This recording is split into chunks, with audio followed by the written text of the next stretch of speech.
All right, family. I'm up. I'm ready. We about to get it. About to get it. Yep. I'm gonna give y'all time to come on in.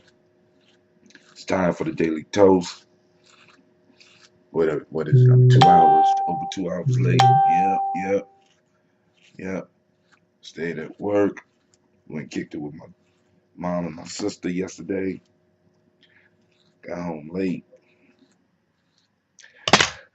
Slept in. Didn't really sleep in. Felt all right. But man, do I have some stuff to talk with y'all about today. We got the folktale, we got the hit, we got to do the toast. I want to give y'all uh, a lesson that one of the young people at the school gave me when I asked about Thanksgiving. Fire. Fire. Little Jeans, I can't say his name. Shocked me, shocked me. But hey, first off, I want to welcome you to the congregation of the mighty. This is Gye-Nyame Journey Media. I am your host, I am your host, Brother Jim. This is the Daily Toast. Of course, you know this is a Heart of a Simple production. And you know what we do. We strive to blow up your old paradigm. Grab your glass. Grab the glass. And let's hit it. Y'all ready? Let's go.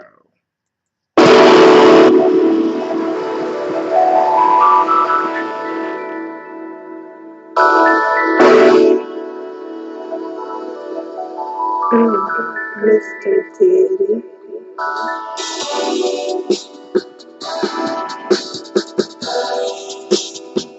Drink some water. Come on. Drink your water, but first, take your breath and drink some water. Excuse me. Take your breath and drink some water. Take your breath and drink some water. Take your breath. Drink.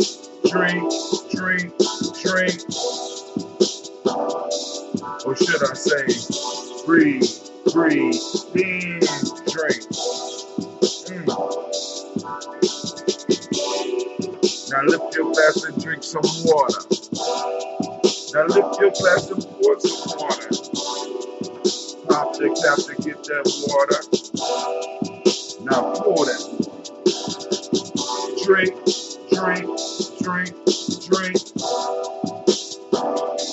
Or should we say, lift, pour, in.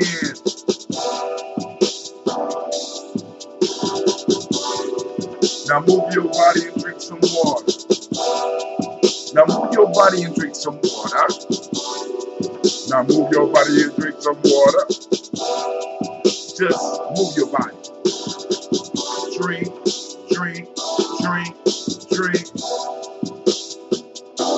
Or should we say, move, and drink. Now raise your glass and toast your ancestors. Now raise your glass and toast your ancestors. Now raise your glass and toast your ancestors. Now raise your glass. Drink.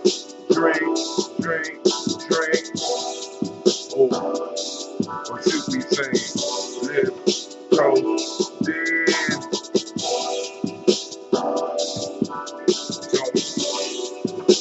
Take your breath and drink some water. Lift your glass and pour some water. Move your body, drink some water. Raise your glass and toast your ancestors. Breathe, live, move, drink. Breathe, live, move, drink.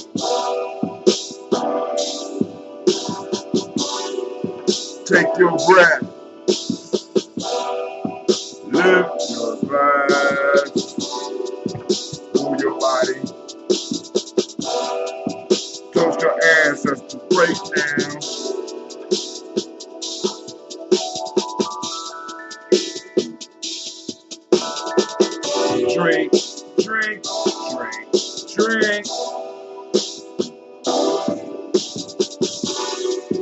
Lift your glass.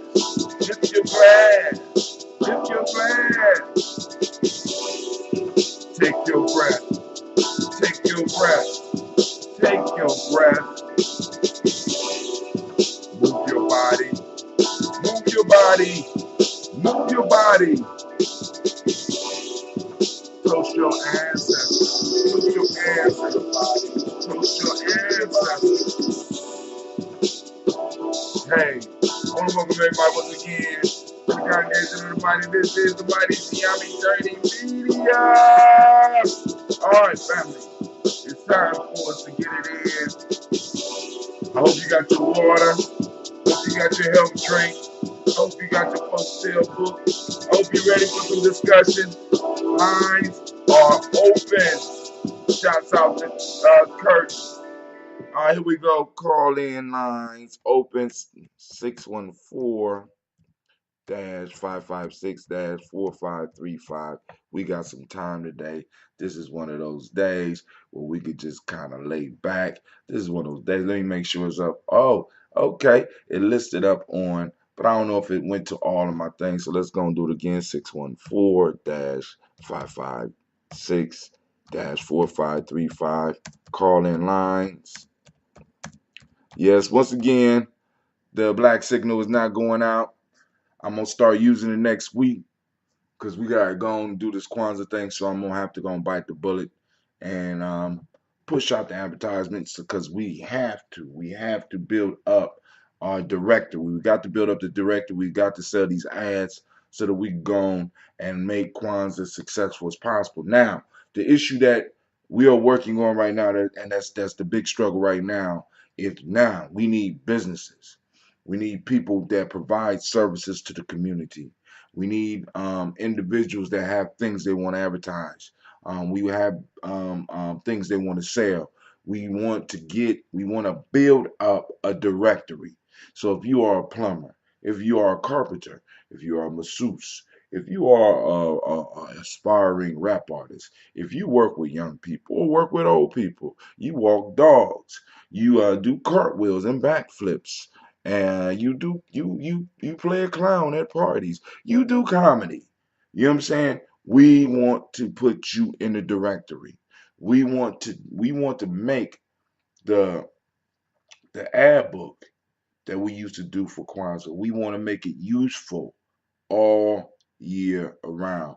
And not only will your stuff be listed in the directory, we also will put it up on the Columbus Kwanzaa 365 site as well. I think. You know what I'm saying? I think that could be arranged. You know what I'm saying? So, family, I need you to get up, get out, get at it, right? So, I'm going to be posting up where you get ads. Actually, you go to Gye-Nyame Journey right now. You could click on any one of the ads with Kwanzaa on there. You go to Columbus Kwanzaa 365.com. Also to register your business. Also to buy a space. Now, a whole page is only $100. You know what I'm saying? Half page 50, quarter page 25. You could do the math. You could do the math. But it's that time of the year. And like I said now, I want to fill up personally 5 pages from Gye-Nyame Journey. 5 full pages from Gye-Nyame Journey. And I think that we can do it. I think that we can do it, right, family? So those of you out there that have services that you need to offer, let's get it. Now, now, one of my brothers hit me up early this morning, right? Um, he know I do my show, so I'm gonna play his music. He gonna be mad as hell, but hey, I love you, Shekum. This is a track by Shekel Mac 10 as I drink my water so we get ready for this toast so we can knock the toast out, right? I want to knock the toast out, and then we're going to get into the discussion about the folk tale. And also, I'm going to discuss a little bit the lesson I learned from one of the young people because I often get on here and I talk about some of the stuff that I be having discussions with the young people about and how disheartening it is. But every now and then, one of them split my wig. He split my wig as we was talking. I had to stop.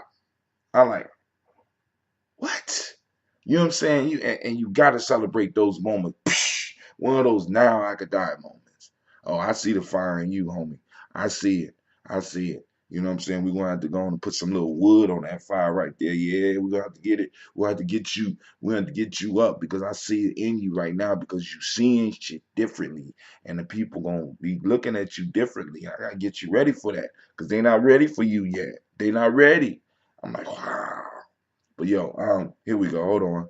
Let me go here. Um, okay, so they just showed that I'm up live on my page, but I'm reboot my page so I can make sure that I'm up if I'm getting any messages. Matter of fact, let me check all my message streams and also let me post up on Spreaker that I am accepting calls. Call in at 614-556-4535. Boom. There you go. All right. Conference line is open. Uh-oh, check. I thought it was. It's hung up on me again. Y'all know how I get. Y'all know how I get at Gye-Nyame Journey. All right. Let's see. All right. It's still refreshing. So we're going to go and sip on some water. Oh, here we go. It's up. I'm up. Do I got any messages? Nope. But once again, shouts out to Kurt Austin. Then also, let's see in the chat. All right, nobody here and nobody over there. So let's do this. This right here is a water drinking tune created by a brother by the name of Shekel Mac 10. So y'all gonna check him out for people looking for conscious artists. You know what I'm saying? And you like it on the rough side. So here we go. Check him out. He ain't send me no title. He just sent me this. Extra, extra, read all about it. Come and take a picture of a live ass Mac, putting it down like this here. You feel me? Now, as I rock the mic, live and direct, for you motherfuckers to feel me on this shit. My sound's profound and prolific, no one can be realer. I'm a giant who's defiant, call me Godzilla. Watch me lean to the side like a Mac would do, or I can come off like a cheap trick and attack you for pissing me off, making me mad. I hate you shady punks for talking too much, pulling out heat. You fools don't amaze me jump, and it's gonna get rough. Sissy, I had enough, so now I'm calling bluffs. You talk too much, so shut the fuck up as I appear mad and pissed. I'm having a fit, it's too many haters to deal with. Ain't it a bitch? I see the weak twitch. Once she's close, will switch and men turn snitch. Time to put a shady ass in the ditch, right? Later on tonight, we gon' hit and get out of sight. Another job complete. That's how I got down when I was in the streets. Thanks to Elijah, there's no more evil. Let me praise to Allah Almighty, God who set me free from Satan's misery. You gon' do your thing, I'm gon' do mine. Fine, you gon' sip some wine. I'm gon' find some other way to spend my time. Fixing my wrongs to make them right. I learn from my mistakes, cut off the fake. I keep it real, I'm shedding light. You gon' do your thing, I'm gon' do mine. Fine, you gon' sip some wine. I'm gon' find some other way to spend my time. Shaking the devil's grip, staying true to living this God-given right. So I fight this wicked government. I died and came back. I hustle with this wisdom as if it's a gang of crack. I was born to be a Mac, professional black, trained for combat. I'll explode on contact. It's best that you duck when I react. I'm writing exact, avoiding the devil's traps. It's hard to relax, living in a world full of demons and rats. He, from out of the Bible I read, that the meek shall inherit the earth, and the strong will lead. As I proceed, your end is near. To my family, friends, and peers, I won't be shedding a tear. If you appear to be one of the wicked painters inflicted, truly you must. In God we trust, the righteous will crush. Another heathen go bite the dust. It's tough titty. If you follow the minister Farrakhan, then ride with me. FOY, AMGT, fight for freedom, justice, equality. Satan, that ain't no stopping me. I don't owe none of you devils any apology. You gon' do your thing, I'm gon' do mine. Fine, you gon' sip some wine. I'm gon' find some other way to spend my time. Fixing my wrongs to make them right. I learn from my mistakes, cut off the fake. I keep it real, I'm shedding light. You gon' do your thing, I'm gon' do mine. Fine, you gon' sip some wine. I'm gon' find some other way to spend my time. Shaking the devil's grip, staying true to living this God-given right. So I fight this wicked devil. I know they feel me, these devils want me dead, but I ain't giving up. Like you gon' get the truth. You wanna kill me, come and press your luck. Click, clack, buck, buck. I don't give a flying fuck. Run up and get hit with a whole lot of hot stuff. And if I ain't served with enough, I got something for tough. Hillbilly type prejudice devils tucked in the trunk. You hurt him, and all of the rest of them can get it. Ain't no discriminating if you hate my bullets gon' rip it. Remember, my X, Martin Luther King, Marcus Garvey, Medgar Evers, Emmett Till. Pardon me, you devils can remember that. I got heat for those who never pay for old crimes committed back in the past. Now it's time I get lay ass, and no, I ain't forget about you sellout ass. Uncle Tom stool, picture bitch made face who hate Islam. It's hard to stay calm in the city where the itty bitty die. Only the strong survive. You feel me? You gon' do your thing, I'm gon' do mine. Fine, you gon' sip some wine. I'm gon' find some other way to spend my time. Fixing my wrongs to make them right. I learn from my mistakes, cut off the fake. I keep it real, I'm shedding light. You gon' do your thing, I'm gon' do mine. Fine, you gon' sip some wine. I'm gon' find some other way to spend my time. Shaking the devil's grip, staying true to living this God-given right. So I fight this wicked government. You feel me?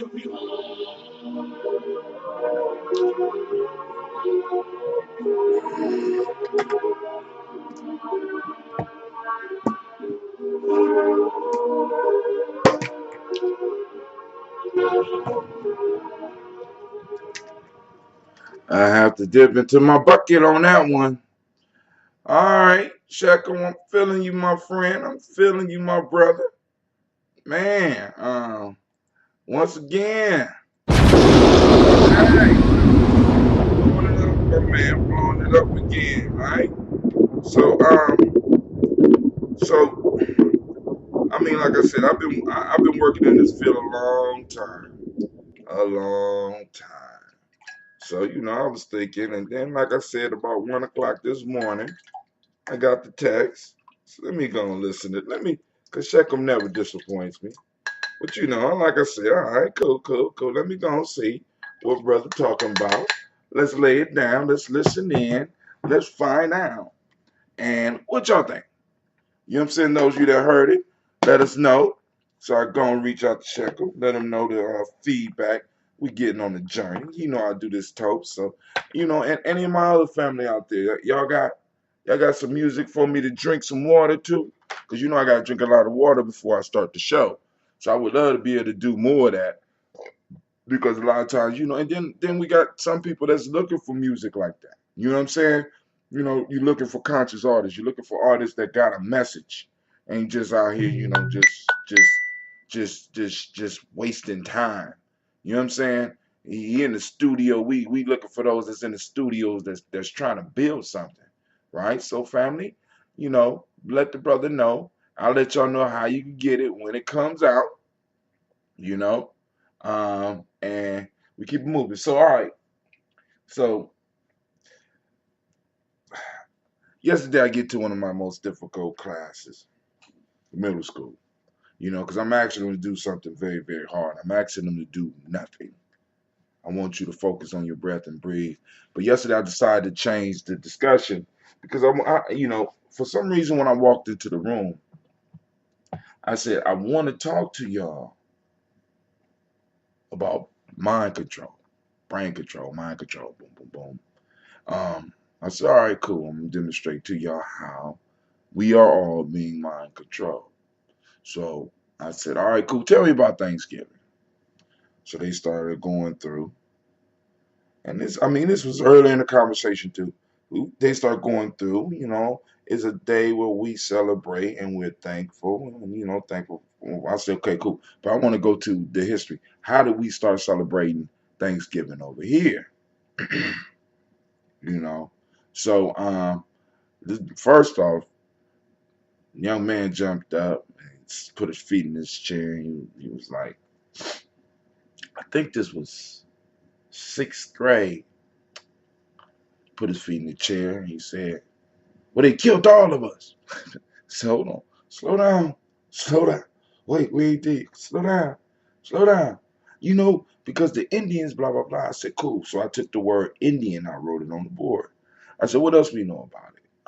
Pilgrims, boom, boom, boom. Said, where they come from. They came from over there. I said, well, what the hell was over there? Europe. I said, Europe. All right, cool, Europe on the board. So I said, cool. Now I got a question. Why do they call these people that were here Indians? Now check out, because I wasn't going here. This was the young man's answer. He said, they called them Indians so that they would be able to make them feel like outsiders in their own land.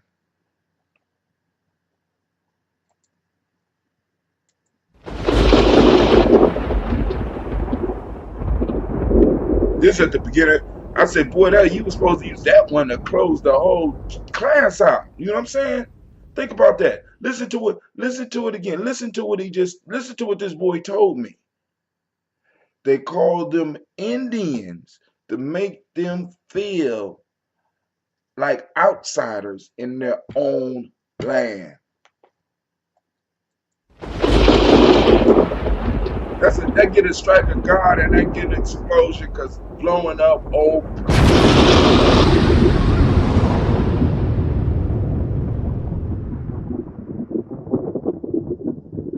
I said, dude, they're not ready for you. They're not ready for you. They're not. You know, I got my eye on you. I got your back.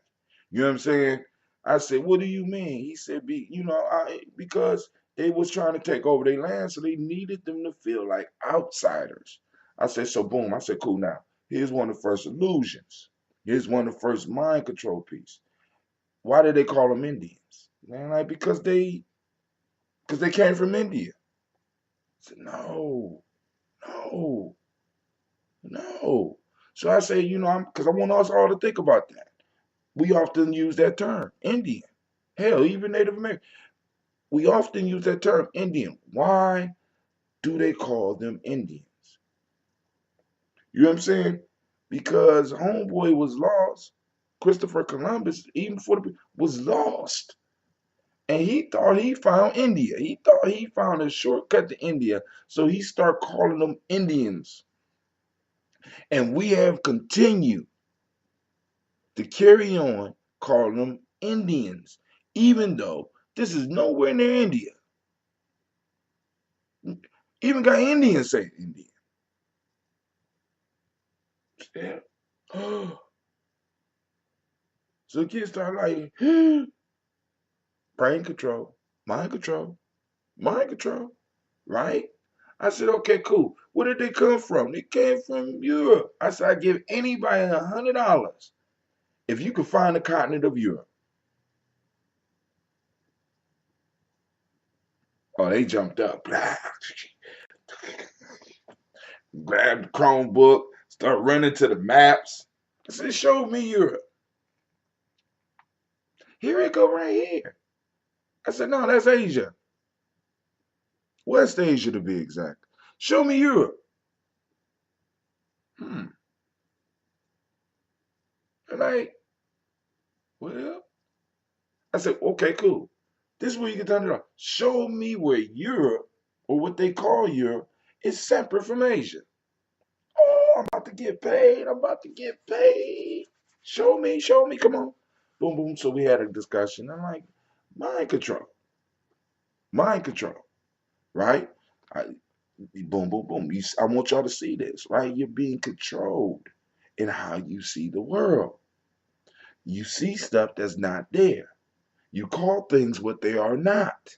That's mind control. I just want y'all to be, I just want y'all to be, I want y'all to be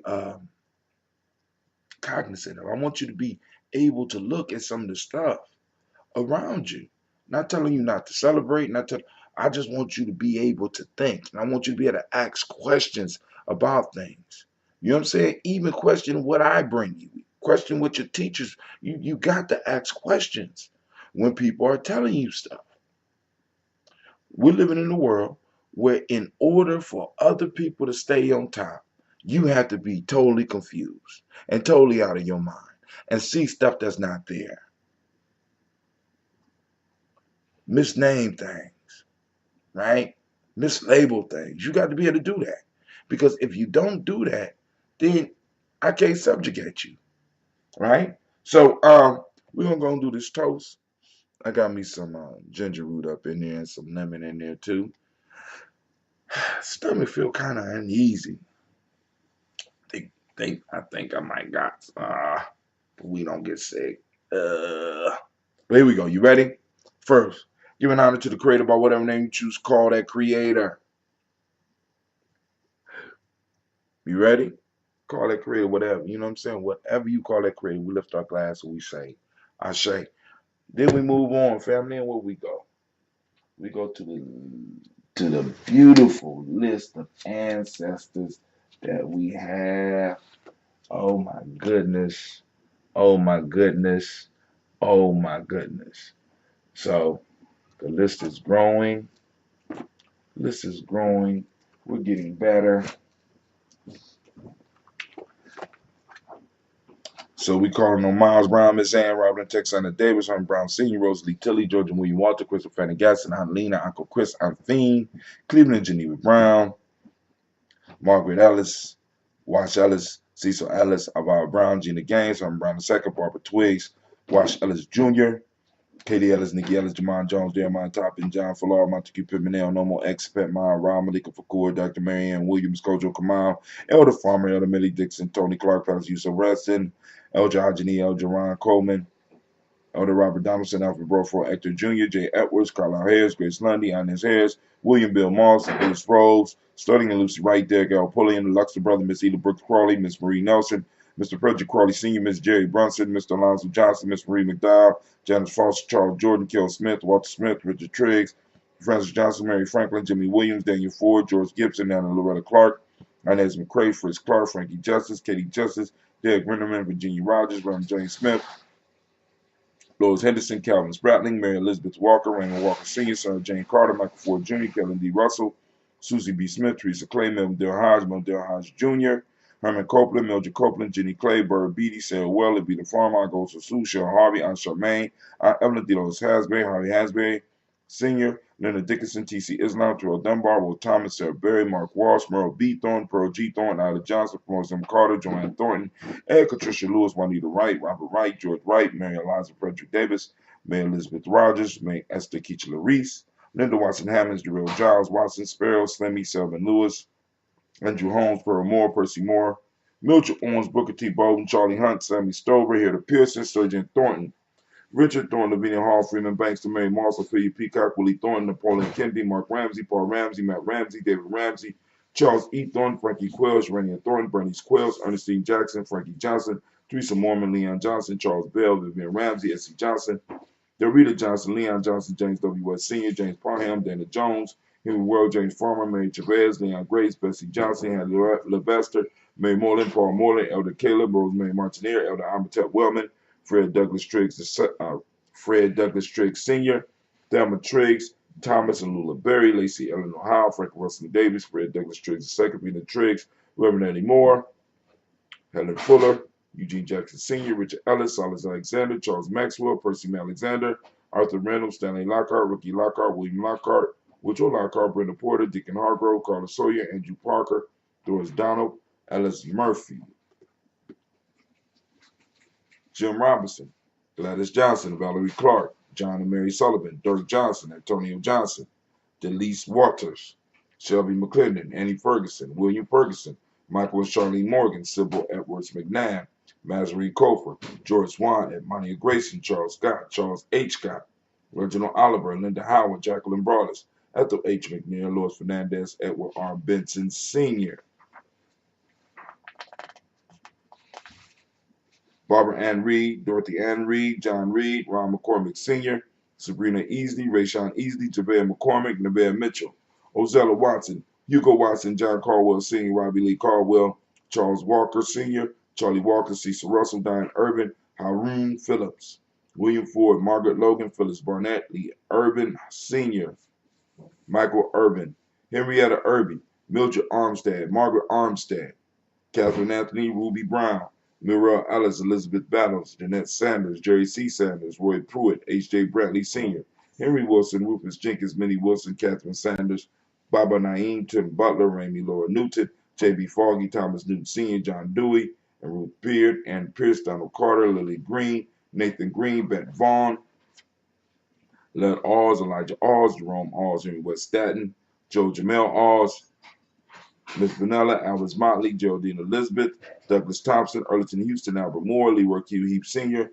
Margaret Towns, Mary Williams, Martha Ford Dawson, Big Mama, Nanny Harris, Eva Ford, James Hairston, Mona Ann Lewis, Cornetta Lyman Lewis, John Jackson, William Dallas Lewis, Mae Francis, Chappelle Jackson, Michael Slade, Joanne Perkins, Richard Jackson, Vivian Stevenson, Lily Johnson, Fletcher Swan, Manning Charlie Scott, Ida Casey, Thomas Cofer, Dorita Ross, Viola Ross, Robert Nelson, Francis Stevenson, Louis Stokes, Lester and Rachel Saunders, John Bowie, Alex Nixon, Eula and Andrew Baker, Patricia and Edwin Brooks, Gwendolyn and Bob Hatch, Kimball Vernon, Bradley Kim, Janie Harriet Tubman Cates, Spencer Sturgis, Sally Mae Baker, Ethel Baker, Creola Baker, Geneva Baker, Aaron Nino Baby Hatch, Hatch Sr., Mally Miller, Halsey Hatch, Dad Cleveland, Mother Gibson, Alice Arnold, Arthur Arnold, Hattie Reed, Charles Reed, Aunt Becca, Lee Irby, Tommy Irby, Boy Irby, Jim Gaucher, George and Haley Johnson, Archie and Margaret Armstead, Diane Scott, Erica Armstrong, Claire Fox, June Evans, Archie Beck, Anna McGill, Charles McDaniel, Christine Cottrell,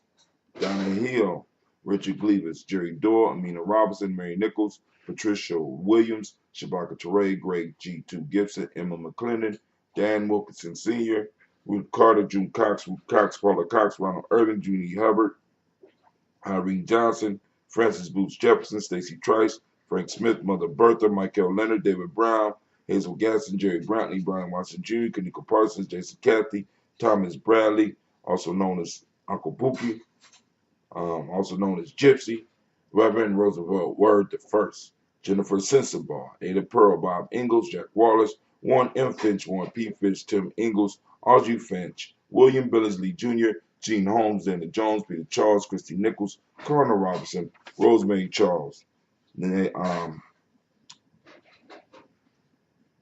Janice Carter, Michael Carter, Leon Pina Carter, Margaret Carter, William Carter, Lisa Jordan, Charles Lee Mosley, Dorothy R. Blair, Florence Evans, Pamela Blair, Ransom Evans Sr., Sam Evans Sr., Nayland Blair Sr., Edward Stevens, Sue Ann Stevens, Joe Davis, Timothy Butler, Charles Wooden, Penny Brown, Roy Lee Printup Jr., Miriam Johnson, Wilbur Longmire, Edith Catney, Eugene Spratling, Calvin Spratling, Phyllis Lee, DeFridas Hines, Inez Bostic, Anna Bostic, Winifred Scatterbag, Wilson Hetley, and Elma Hines. We lift up our glass.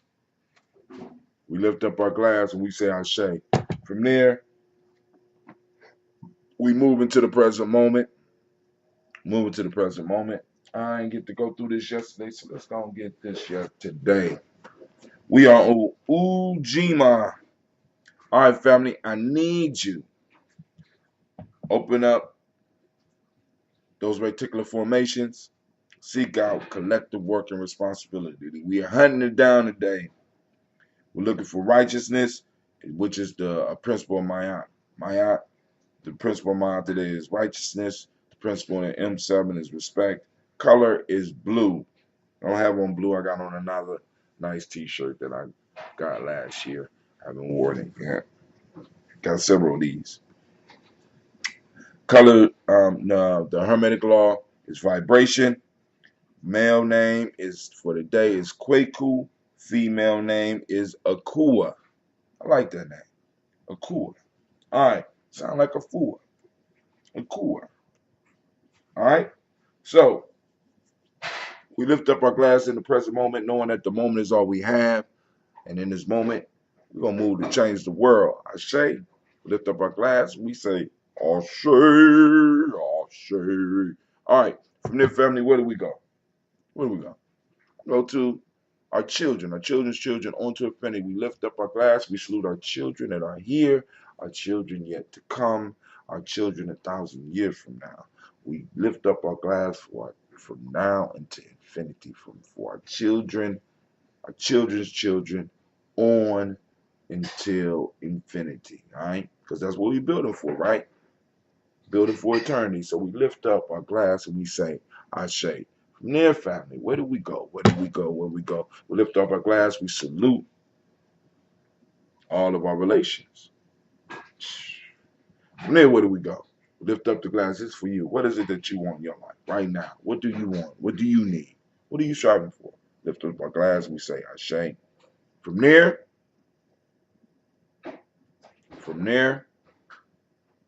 we move on to you. Toast you. The most beautiful, most powerful, most inspiring being in the room. So I lift up my glass to you and I say, Ashe. Ashe. Ashe. Ashe. All right, let's go and sip a little bit. We'll talk about this folk tale. Very quick one. We went and had a long show last night. A lot of people probably wouldn't have showed up anyway because I can't use the superphone.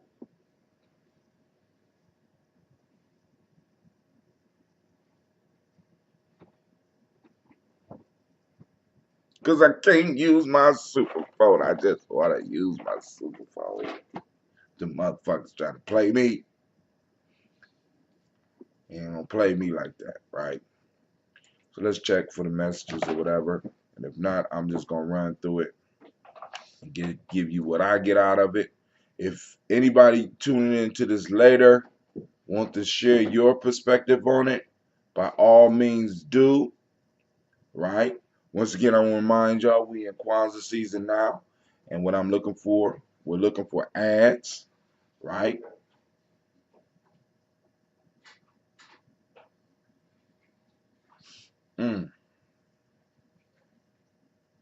So, custom banners. Maybe I need to get me a banner printer, huh? Put it right behind me right there, right? Daily Toaster, right? But I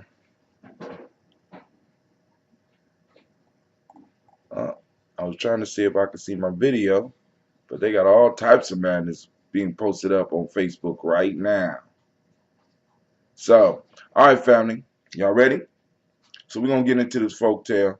Just wanted to make sure I don't have any messages or any ancestors that I missed up on the timeline.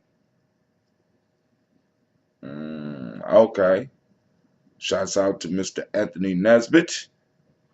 Anthony Nesbitt, how you doing? Brother Kwame, shouts out. Shared the video. Oh, hold on, yeah. Oh, that's from yesterday. But shouts out to Mr. Nesbitt for checking me out this morning. So let's go. Oh, okay. Violet, Sister Roni has Violet Fire Yoga. Like the page. So, all right, cool. So there's no messages. So let's get it. This is called the Camel and Arab. Very short, very straight to the point. Let's go and do it.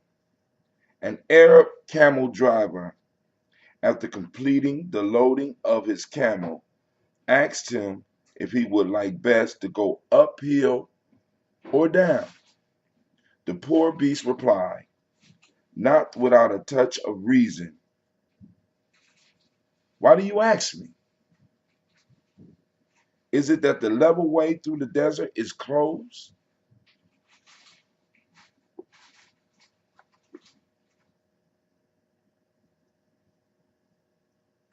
Y'all getting anything? Huh? All right, so let's look at it. Let's look at it. So we got a beast of burden being asked, do you want to go uphill or down here?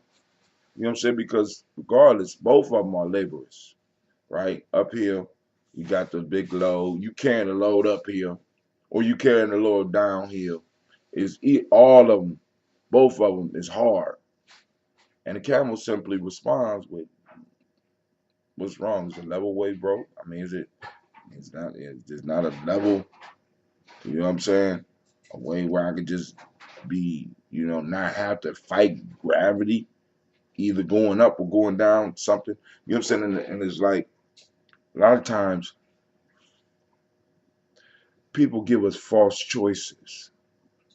This is more one about false choices, right? Illusions, like I was talking about earlier. Illusions, right? That we have the illusion of choice. We have the illusion to pick our poison, when in fact that's not a fact. The way has already been laid out. You know what I'm saying? Do I make it hard going up, or do I make it hard coming down? You know what I'm saying? There's no level ways. Level means I'm dealing with you on like an equal footing. We on an equal footing. Now, dog, I'm gonna make this hard for you. I'm just gonna make you. I'm gonna make you feel you got a choice. So we go uphill or we go downhill. However you want to do it, we're gonna do it though. See, the camel has no choice in whether or not he's gonna carry this burden. You understand what I'm saying? He's going to have to carry that burden. And that's like a lot of our lives, right? We're given the illusion of choice because the illusion of choice helps keep us sane and helps keep us trapped in illusion. If I give you an option or what you believe is an option, because if you pick A, I win, you pick B, I win. Hell, even if you find C, I win, right? Because you're still going to be carrying my burden because you are a beast of burden. And we got to understand this is the logic that's being used on a lot of us. You know what I'm saying? You want it hard or you want it easy? You know what I'm saying?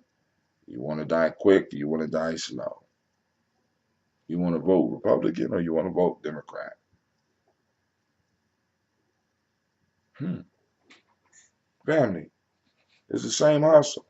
And the reason I love this book is that a lot of the stuff that comes out of it, you can see being used against us. Well, I'm gonna give you a fake choice. I'm gonna make you feel comfortable in your struggle, um, with your load. What is it? A wayfaring man. Oh no, an Arab camel driver. We already know how they are, right? After completing the loading of his camel, so you already got the shit on you. Already got the stuff on you. The only thing you have to decide on, do you want to go uphill or downhill? You don't have a choice. In reality, you really don't have a choice. And in many cases, most of us don't have choices. But the illusion keeps us, right? The illusion keeps us. Like, I mean, it's like I could choose how I age.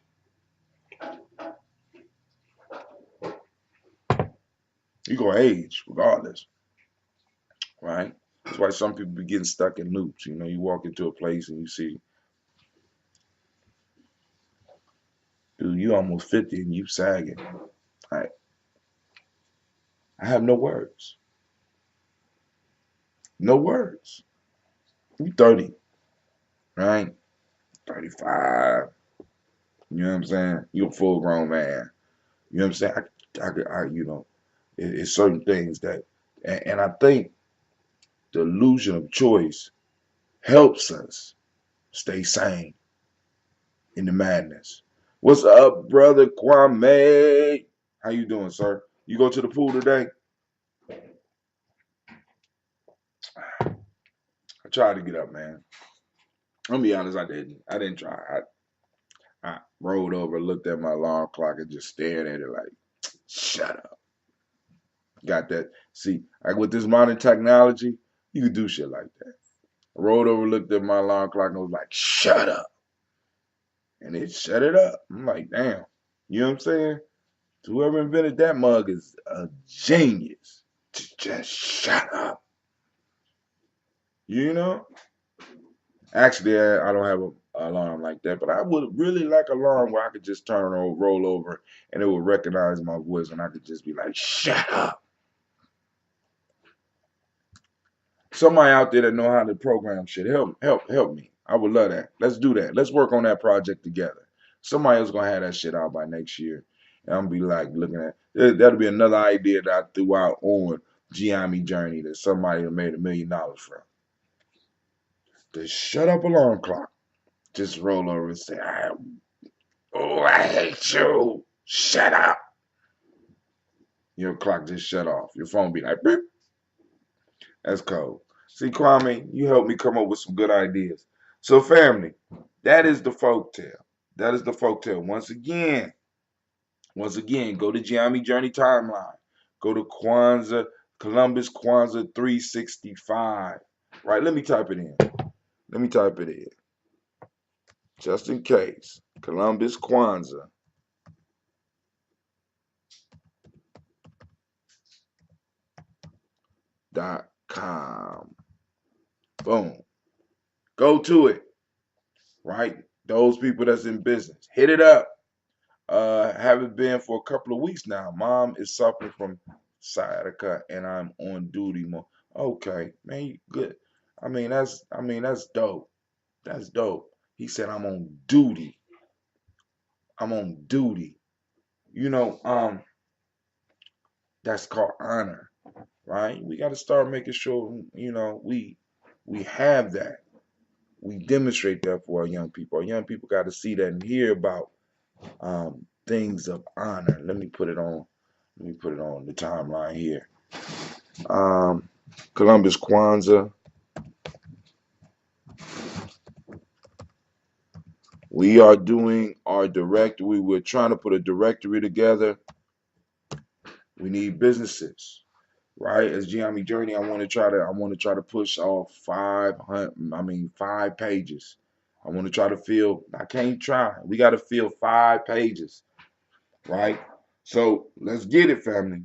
Let's get it. 5 pages, so that we can go and help carry our weight into Kwanzaa this year. All right. So click the link. Click the link. Click the link. Go in. You know what I'm saying? And look for the ads. And then also, it's already some posted up on the timeline already. Some stuff posted up. I'm gonna make sure I move it back up to the top. You know what I'm saying? Because it's Kwanzaa season, man. I'm excited this year. Can't wait to see how it turns out. So that's that. So unless y'all got something else y'all want to talk about, the lines are open. 614-556-4535. Once again, that's 614-556-4535. Y'all got something y'all want to talk about? Beautiful. If you don't, you know what I'm saying? We're going to call it a show. We done finished another toast, another victory. We still kicking. I'm still working on this super phone thing, so some of y'all not getting a text yet. And then now I'm having a problem getting people to register on Facebook because they looking at it like I gotta register all over again, and they get all the way to the part where they gotta put their Facebook name in. They might not even remember that shit. So, and then I went back and looked at my list, and my list for Facebook is about 4 people.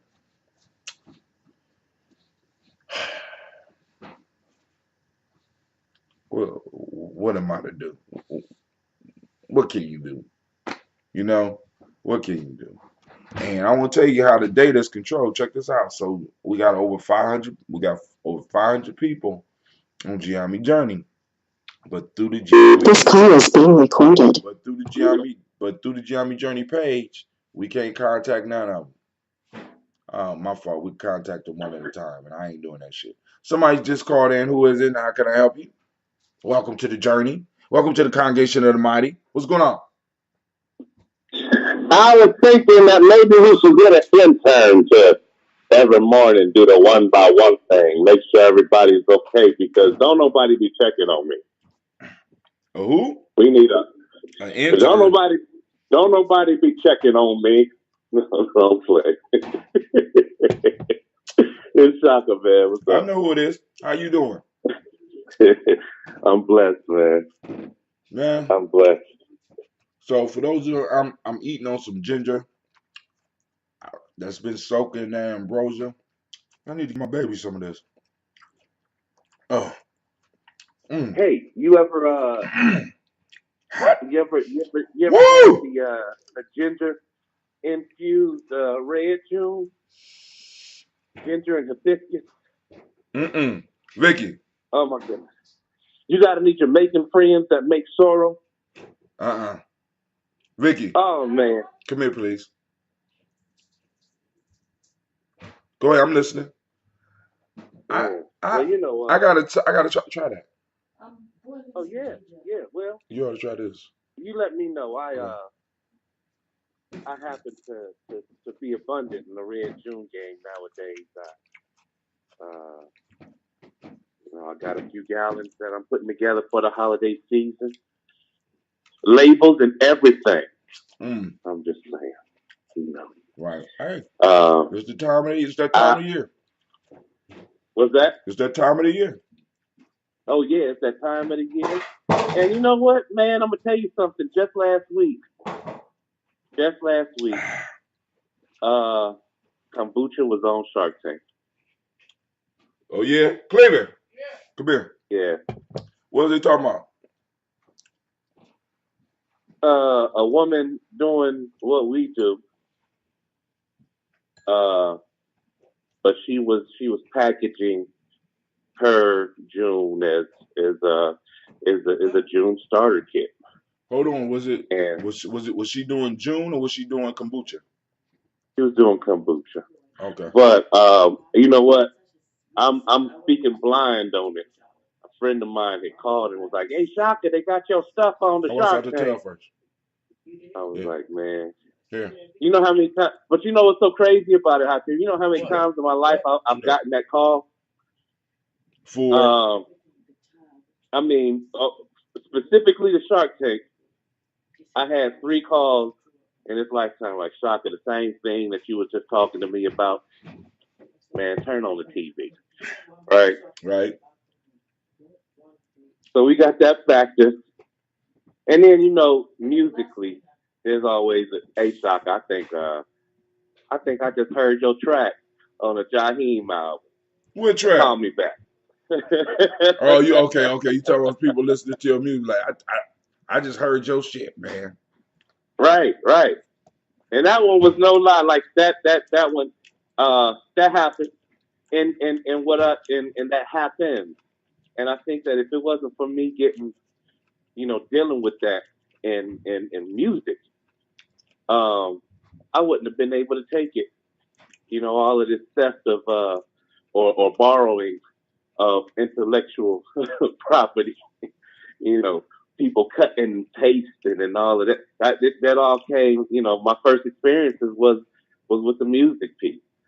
Of course, when I was there in Columbus, we had the piece with Music Soul Child, right? You had what with music? What happened with Music Soul Child? So the piece with Music Soul Child is that we were, Soul Stars back then. I had brought in a DJ from Rennie Harris, right? Evil Tracy. Now, Evil Tracy is in a DJ crew called the Action Figure Crew, and his 2 cousins, DJ Ghetto and DJ Active, are all a part of that crew. Now, DJ Active at the time was Music Soul Child's DJ. So Evil Tracy decided, I'm gonna give him the Soul Star CD, and it was playing. I'm gonna give him the Soul Star CD and see if music wanna deal with Shaka on any level of, and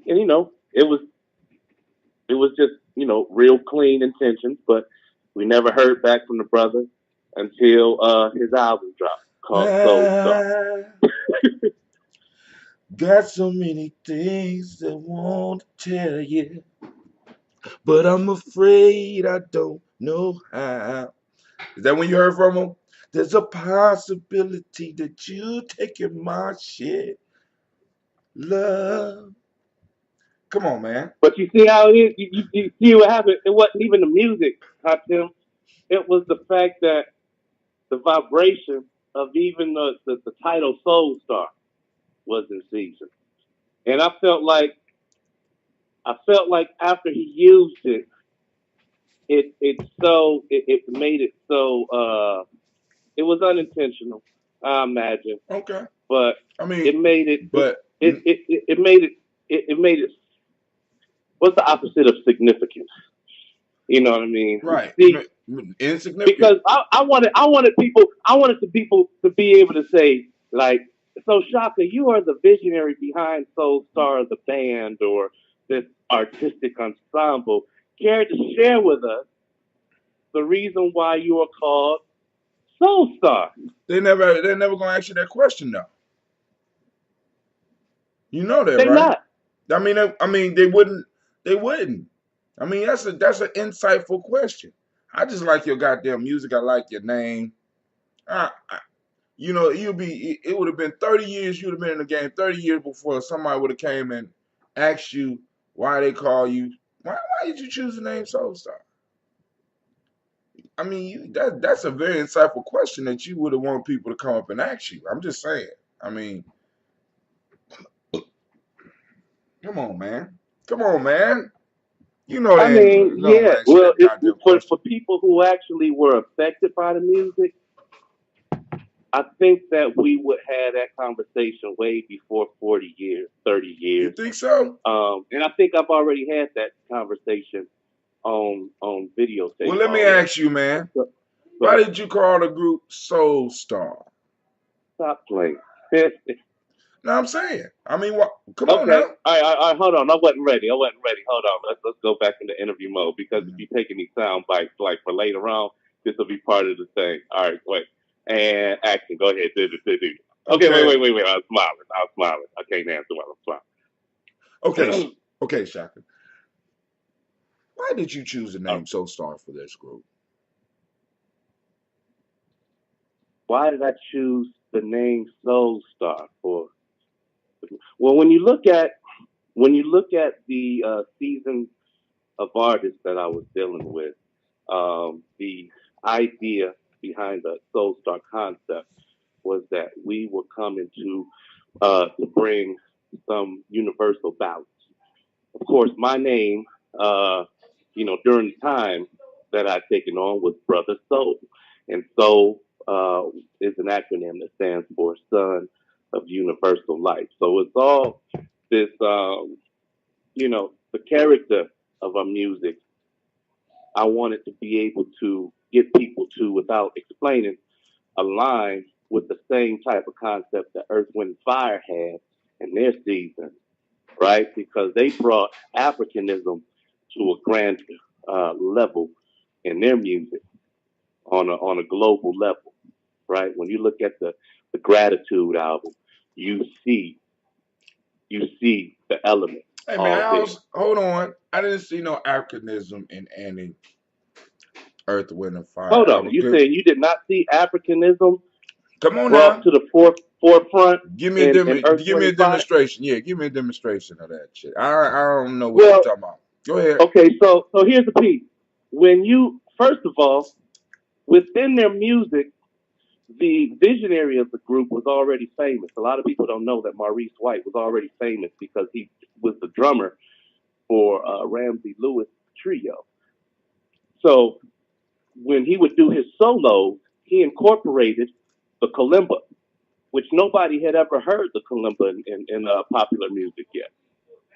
So from the Ramsey Lewis Trio, him bringing that that African sound of the kalimba, let alone the percussiveness of African percussion, and then when he formed Earth, Wind, and Fire, kept that as a primary element in their musicality, let alone the blue tonality that make African music what it is. That was and still is to this day a strong element that makes them distinct in their harmony Ooh. and their music.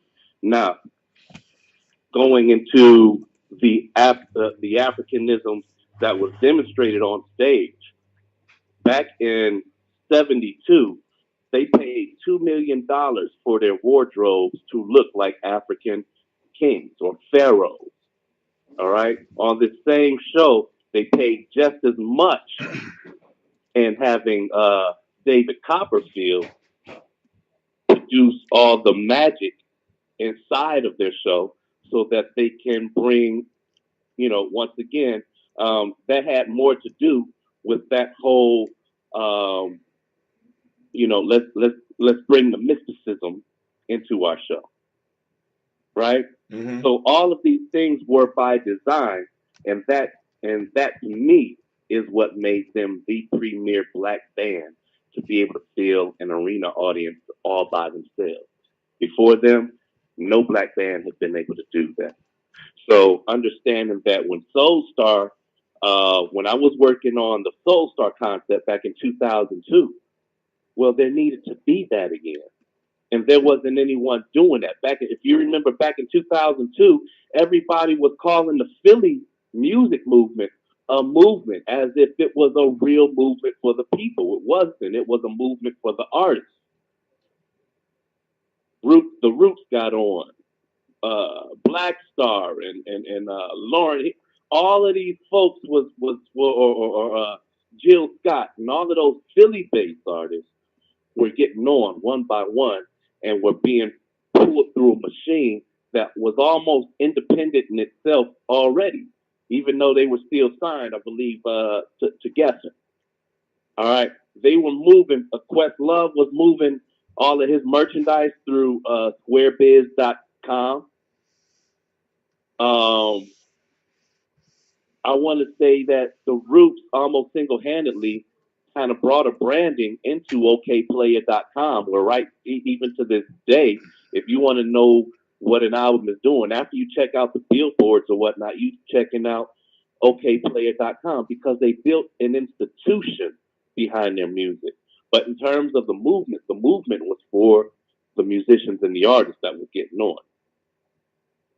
It wasn't for let's build a tribe, let's build a village, let's build this.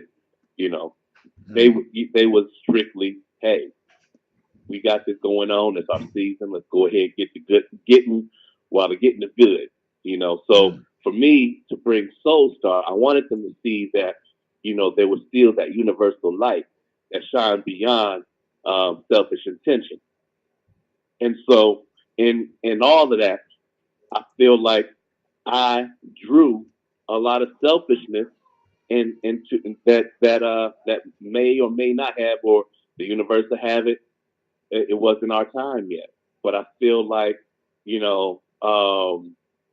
when I had those grander ideas and I had the resources around me to be able to step forward with it, there was a lot of even within that, like, hold on, when I got an idea too, or what makes his idea more special than this one, or you know what I mean? A whole bunch of like Nigga shit. dissensions. Well, ain't even You nigga know, shit. That's human shit. But hold on. Miss yeah. Shar, you better stop talking about that Kwame drink. I make that specially for that man. And you can't come and drink no ambrosia 3 weeks in and think you're going to have something sweet. That is mature. That's pure 100% grown man drink. I'm just saying. By the time Kwame shares, he got two roots and black seed in that. You lucky that shit don't set the house on fire. I'm just saying. I mean, he got burdock, he got dandelion, he got ginseng, he got, you know, I mean, he got that's a bottle of testosterone that he got sitting around the house just aging and sipping on every day. It's not gonna taste good. That's a man drink. Man drink don't taste good. I'm sorry. That's a commercial for that Kwame drink. I'm sorry. Man I drink don't sure, taste good. Go ahead. I sure do wish that you could share your screen because I'm about to open this one bottle and I know it's me.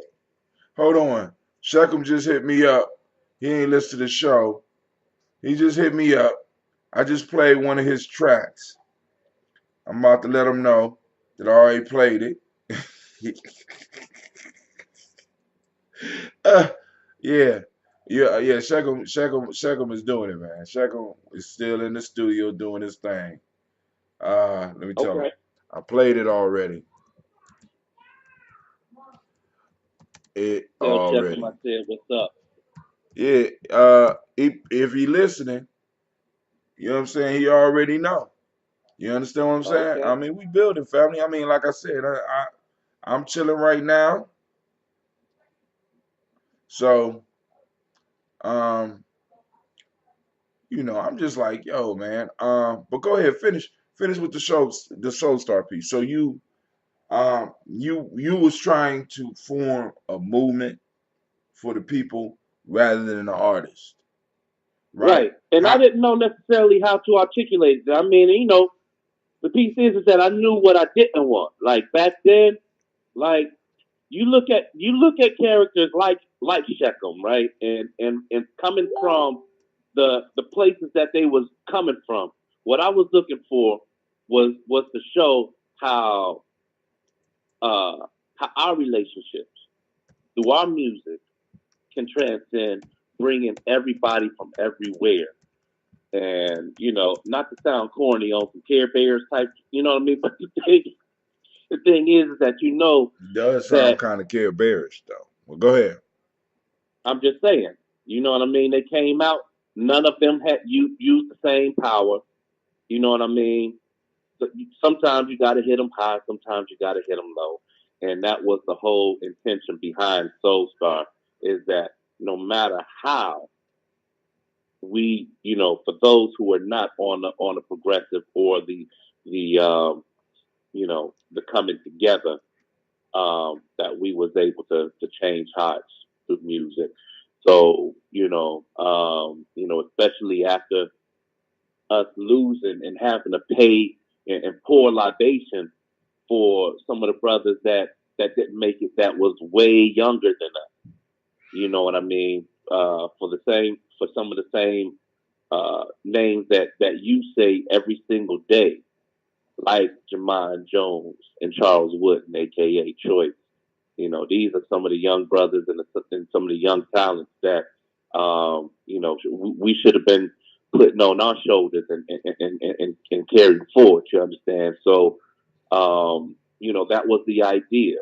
What we were playing with, Hot Tim, back then when you had the Gye-Nyame house and I was situated right across the street, humble beginning.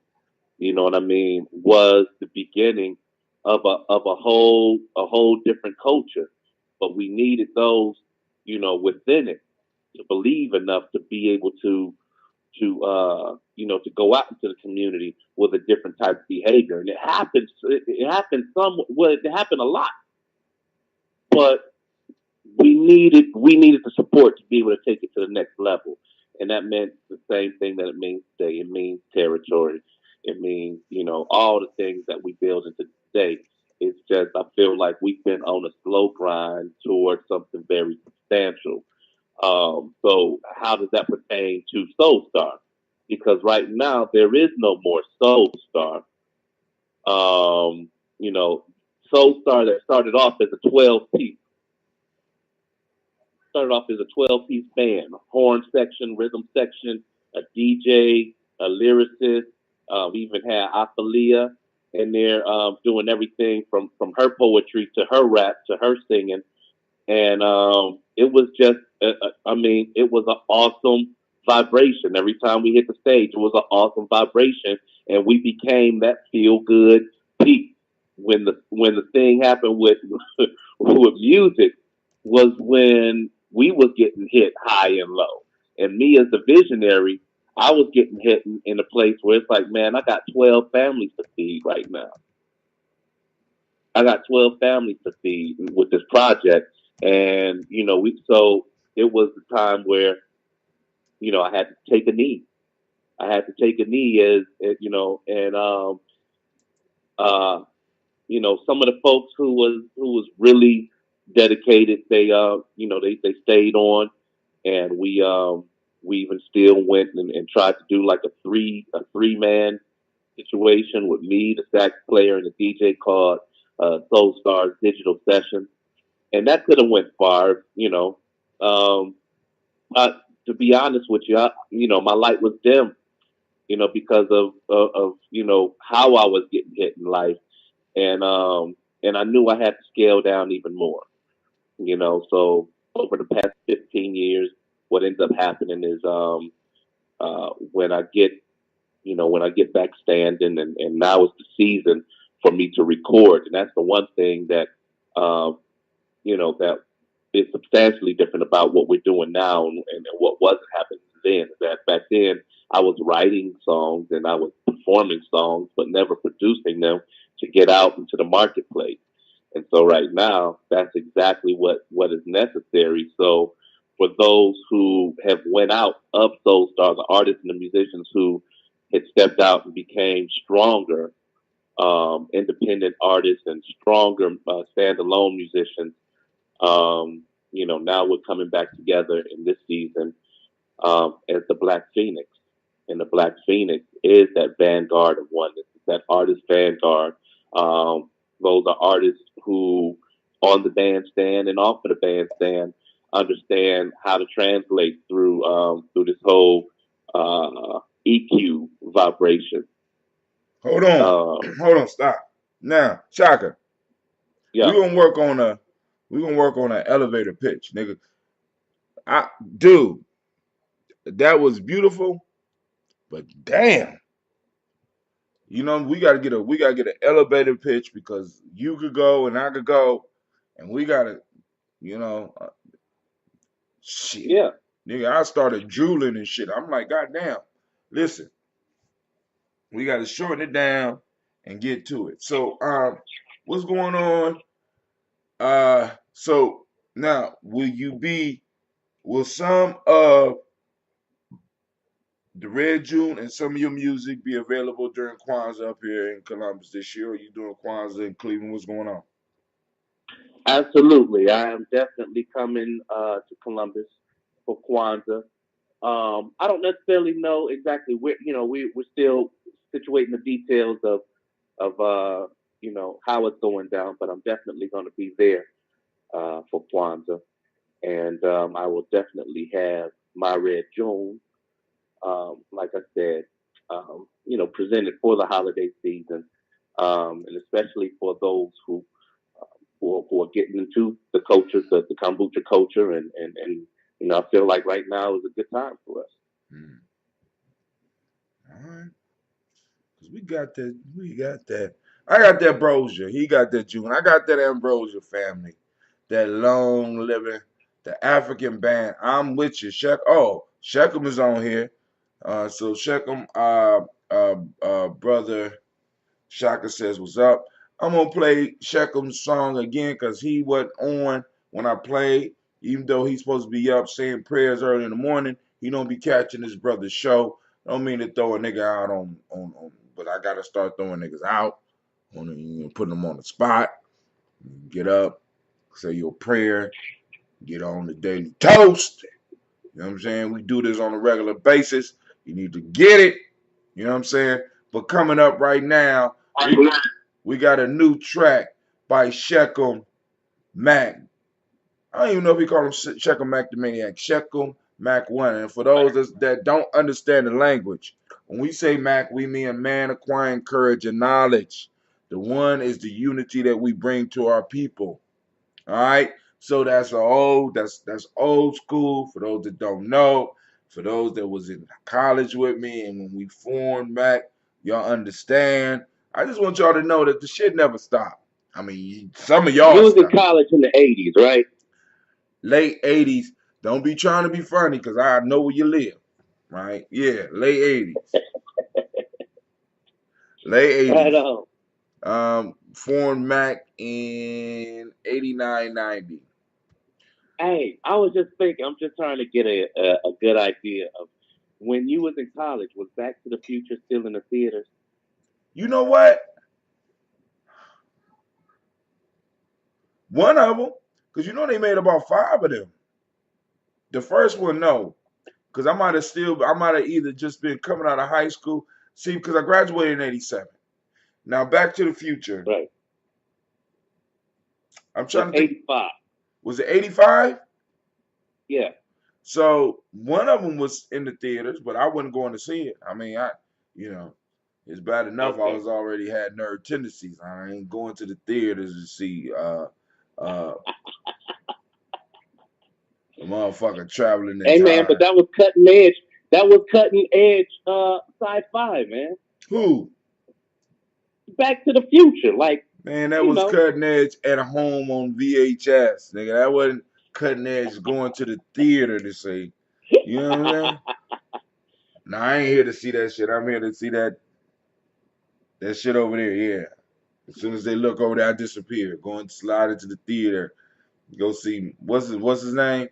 Uh, Michael J. Fox. Michael J. Fox. Wow. All right, but here we go. Shekel Mac 10. He didn't even give me a title, man. Shekel, what's the title, man? I played it already. What's the title, man? Come on now. We need a title. He didn't even give a title. Send this shit out at 1 a.m. Don't give a brother a title. But go and check it out, family. Here y'all go. For those that missed it, this is Shekel Mac 10. Gye-Nyame House exclusive. You know what I'm saying? Gye-Nyame Journey exclusive directly from the Gye-Nyame House by way of Grime Life Entertainment, by way of Shekel Mac 10, right? I mean, years and years and years and years of work, family. I'm trying to tell y'all. You know what I'm saying? You got to be consistent with this. You know what I'm saying? Because your enemy is very consistent.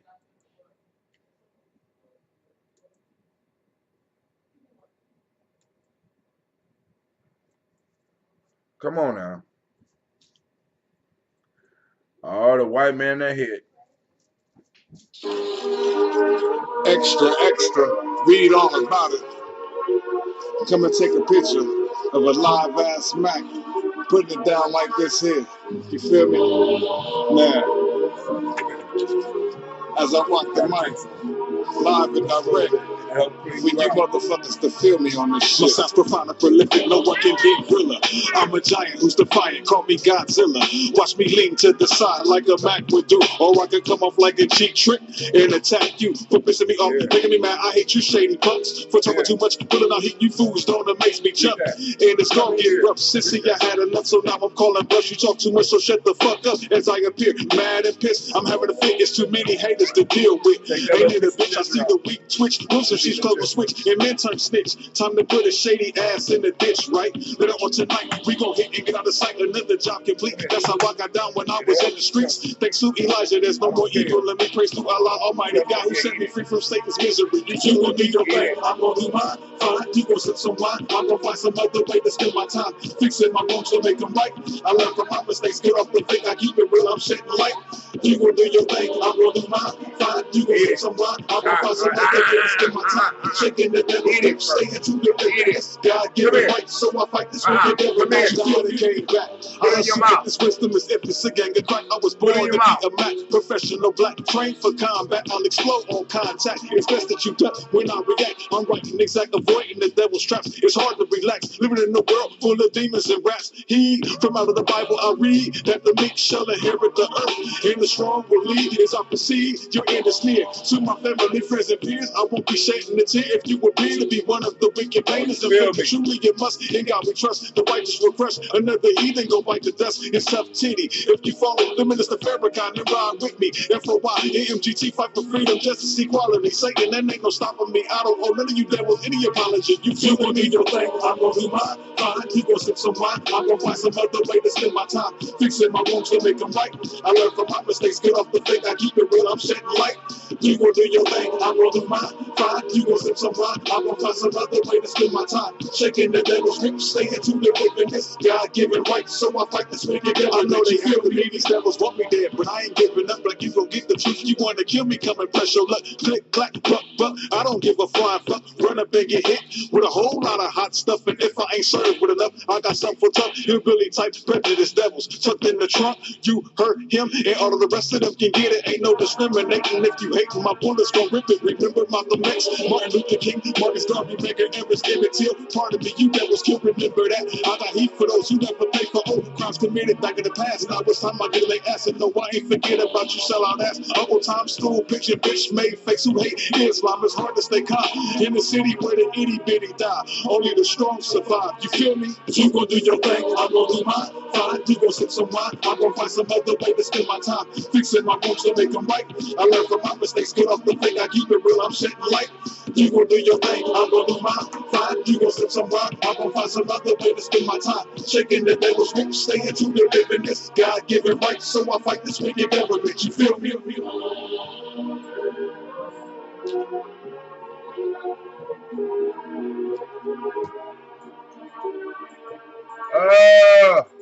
You feel me? By Shekel Mac 10. My motherfucking brother. Shots out. Blowing up midnights. Blowing up. The song title is called You Feel Me by Shekel.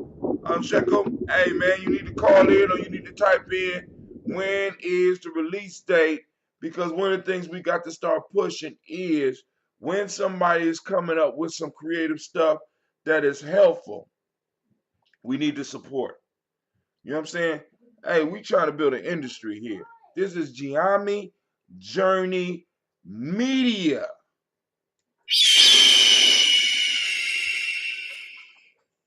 Listen, we've been doing this a long time now. That brother's been rapping. Matter of fact, when I got shot, I was trying to help him do a video. So it's his fault. It's his fault that I got shot. Because the nigga wanted to rap in the old, dirty, short north. I got shot because of Shekel. So when you see Shekel, you say, thank you, Shekel, for getting Brother Hot Tim shot. It's his fault. God damn it. You know what I'm saying? That's why I get an advance on all of the tracks. And I will see him when he get his first check. Because I want my money. And I want my daddy's records. Shock, you still there? Shekel. The number is 614-556-4535. Once again, call in number 614-556-4535. And thank you for getting me shot, Shekel. I will never forget you.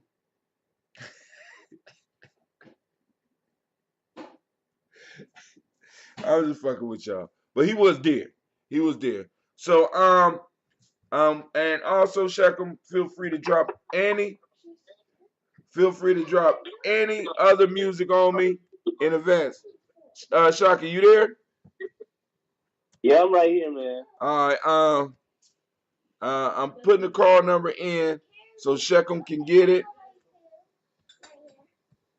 So if he want to call in, but you got anything you want to say about the song? Hey, let me say this. I like lyrically how let me say it like this.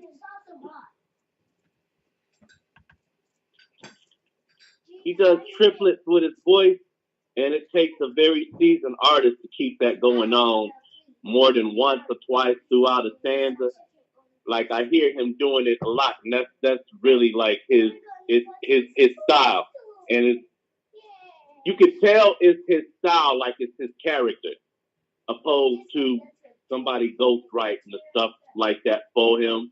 You know what I mean? Like these young cats coming up, and I guess like it's refreshing. It's refreshing to hear some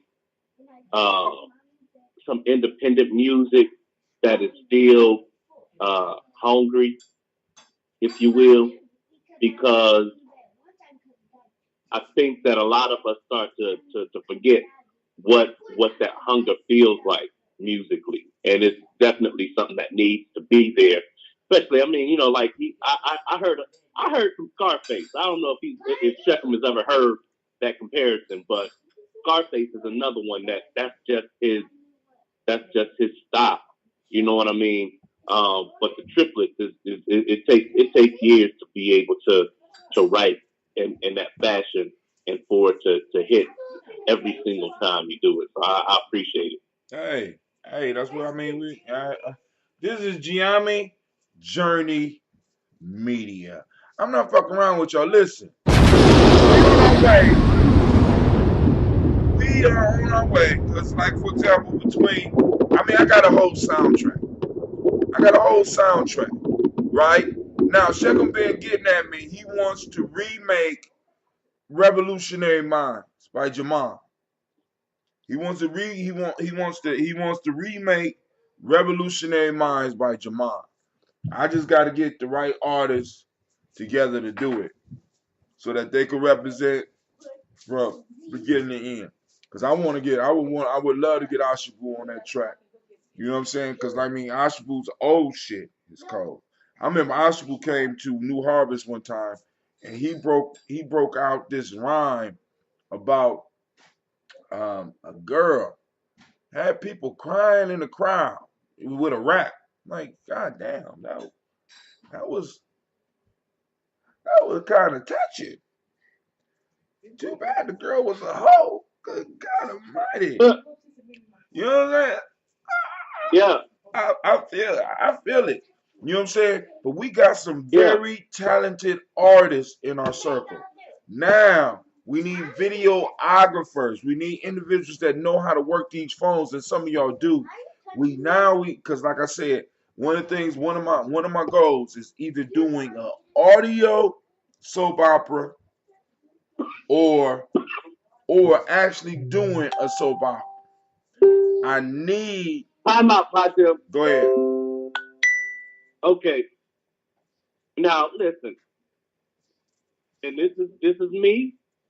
This is me saying, hey, both me and you, if we gonna carry on these titles, all right? Because you talk about Gye-Nyame Journey Media, right? Mm-hmm.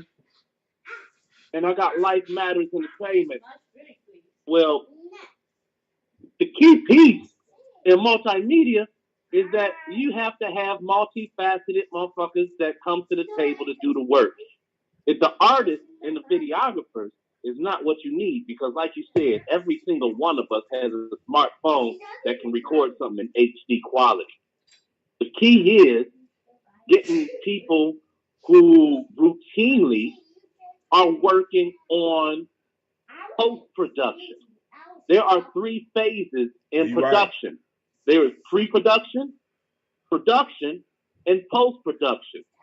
So we need to follow the protocol. We need to be able to you and me, our responsibility is to be able to storyboard the shit that we want to have produced. Then when we get the footage, we need somebody Who to could be put able that to shit put together? all the video You right. together with the You voice right. work that works to get you understand? Yeah. Because you know what? When they Now, did the TC, documentary on me, the yeah, girl, the young lady, I think her last name was Mackenzie.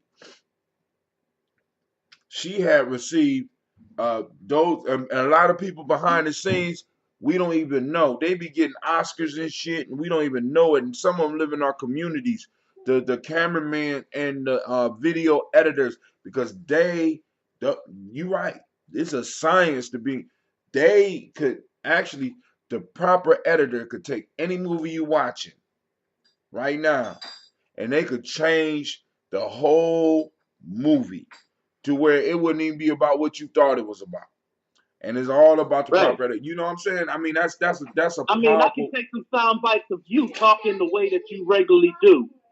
If I put some moving music behind it and some imagery of your kids while you talking, that will pull some tears in one direction.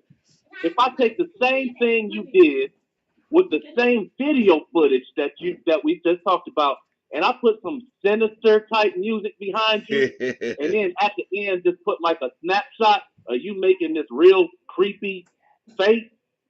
I You gotta. I don't have nothing but creepy faces. I'm sorry. No, you would. No, all you gotta do is end it with the brain talking to Pinky. What are we gonna do today? The same thing we do every day, Pinky. right. Try to take over the world. Yeah, man. Right. So that's what I'm saying, and and right now as I'm talking to you, I'm talking to myself because I'm thinking all of that Joe from Brooklyn and all of that. 2018 is about to be done with, and these are things that can really weigh in. People are going, families are coming together. You know what I mean? Shit is going viral on an exponential level. You know what I mean? Because not only are people sharing the funny and quirky shit with their families, eventually after dinner or during dinner, they sharing the essential shit, the things Oh man. that's shifting the paradigms in their own family unit. Right. You know what I mean? And that's why I'm And saying, that's why the one of the things I'm stressing to all daily toasters. This is Black Family Day coming up tomorrow. Black Family Day.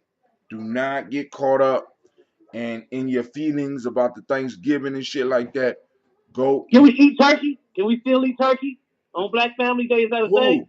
Who? Who? Eat what's ever on the goddamn table if that's what you feel like. But be there for when these discussions pop up. Because Donald Trump and what's going on politically is going to open up a lot of discussions that you can get in. Not proselytize.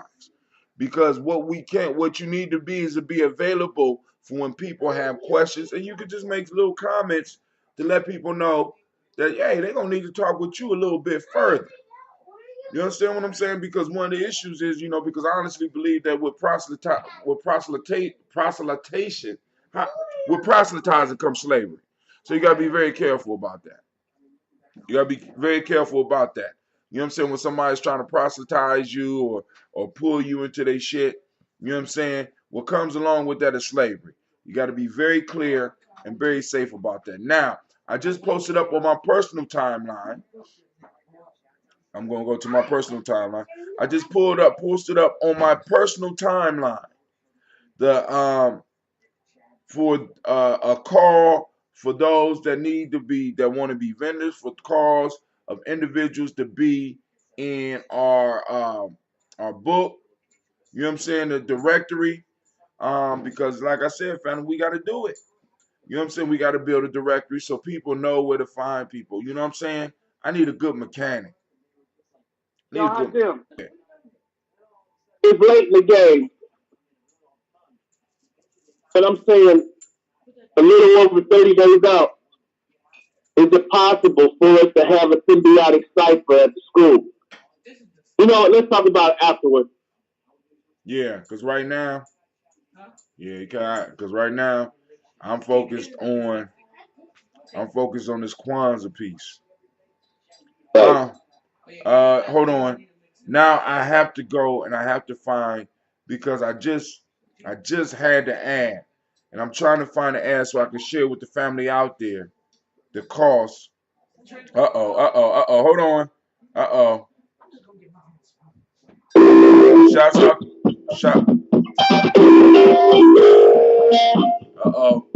We got Sekmet Mayat. Shekel Mac 10 is on the line. Shouts out to Sekmet. How you doing? She said, did you say 85 for see, I mean, this what kills me, because we got a lot of nerds in our circle, family, that be knowing shit like that. You threw out that movie, she said 85. She questioning whether you was right. Or, did you say 85? Yeah. She said, I think I was about 8 years old. I'm old as hell. Shekum said, here's the okay, the reason I said, and let me qualify that, because Marty McFly time traveled from 1985, 30 years back to 1955. That's true. That's true. No, in the first movie? Yes. Okay.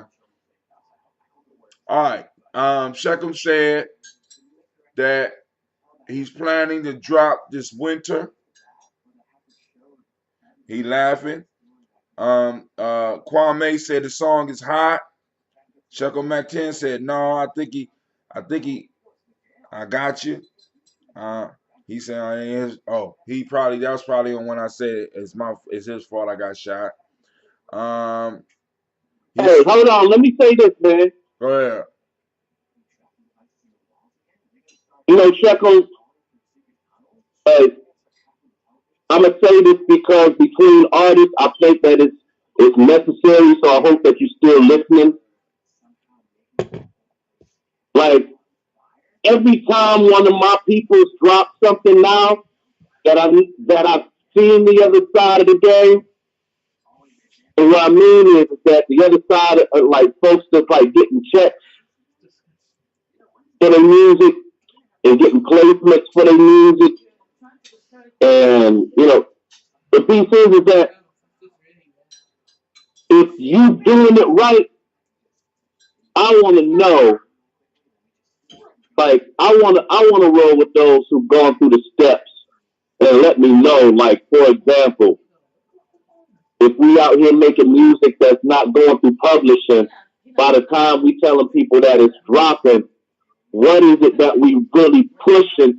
So I guess what I'm saying is that as independent artists, the one thing that I'm moving into right now is just, really doing the work to move into a diligent nature to make sure that all the support and all the, like, I call it my Ocean's 13. But I feel like my management team, for every single campaign that I drop, it's going to be necessary for all those people to be moving at once to be able to climb and climb and climb, because they all have different roles. So all I'm saying is that You dropping stuff, and if you're doing it right, I want to learn from you. So you saying But if it's something, we all but if learn it's from each other? something, Man, get to your huh? elevator. You got to do the elevator speech, nigga. You went all the way Man, come around on, to man. say I'm just you went all the way around to say, hey man, we need to learn from each other. Come on, man. not. Go ahead. Yeah, you know what? You right. You're right. I'm gonna That's be your essentially what I'm interpreter. trying to say. I'm gonna be your That's good. interpreter. Hold on. He just said, hey nigga, we need to learn from each other. If you know how to do something, you can show me, and I can show you what I know. Go ahead, Shaka. I'm gonna throw something else out so I can interpret for you. No, that's it. Okay. Brother Kwame, he said when you was talking about who he sounded like, he said Face and Pop. You know what I'm saying? Two legends in the game. Tupac, I could hear that. Face, because I mean, like, really when it comes to, when it comes to legends in the game, you know what I'm saying? I would rather be compared to Face, because Face not only had a long career, but he went through many of the same thing that Tupac did and survived the shit. All right. So, Brother Kwame say y'all funny as hell. He don't want to cuss. You know what I'm saying? He want to cuss unless it's in person. I understand, Kwame. I understand, Kwame. And he said this is the Black Family Weekend. Speaking of that, so of course we got Black Family Day tomorrow, right? I'm warrior training on Kuumba, and then on Imani we got the Emoja Karamu. So yeah, it is the Black Family Weekend, and I'm gonna be kicking it hard. And now tomorrow's show, we will cover the proverbs and everything in the morning. So those of you that stick around long enough, you know that we're covering everything in the morning, because I don't know what shape I'm gonna be in the evening. I'm kicking it. You know what I'm saying? And I'm not celebrating the shit everybody else is celebrating. It's gonna be people coming to different houses, and I'm gonna be there. And if they want to start some shit and want to have some arguments, I could do that. If they want to have a drink, I could do that. If they want to get on their spiritual or religion, I can do that too. You know what I'm saying? And be respectful about it. What if it's a spade game? Oh, I can't do that. Black folks take spade more seriously than they do religion. I don't, I, I don't play spades. Don't do it. Don't do it. Don't do it. Spades stopped being fun after I played it in the military and everybody was higher ranked. And after that I was on guard duty. They said, "Sam, we're gonna play." I don't play. You gonna play spades? Yes, sir. And after they got done with, I'm not playing no more. I don't like. No, I need to learn to play euchre or something. I got to play white people's game, because white people are more friendlier about their games than black folks, because there is no mercy if you're losing. The people gonna talk about you, and if you cause the loss, the person that's on your team is gonna talk. I need a mm mm. Black folks don't forgive you if you fuck up a spades game. I don't do that. Don't do it. Want to expose my wife to that shit? Nah. So I'm Now, anti-spades. I'm sorry. now let me ask you this. I mean, because of course this is a tradition now, Black Family Day. But when you look at this day in past years, what Chitlins. one dish would you have to have, or else it wasn't really a holiday? In the past, Yep. chitlins, nigga. Chitlins. See, people gotta understand. I choose not to eat pork. I can eat pork. I choose not to.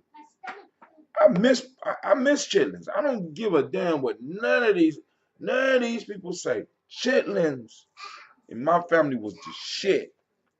You know what I'm saying? I still remember people cleaning them. Well, I still remember the sisters cleaning them.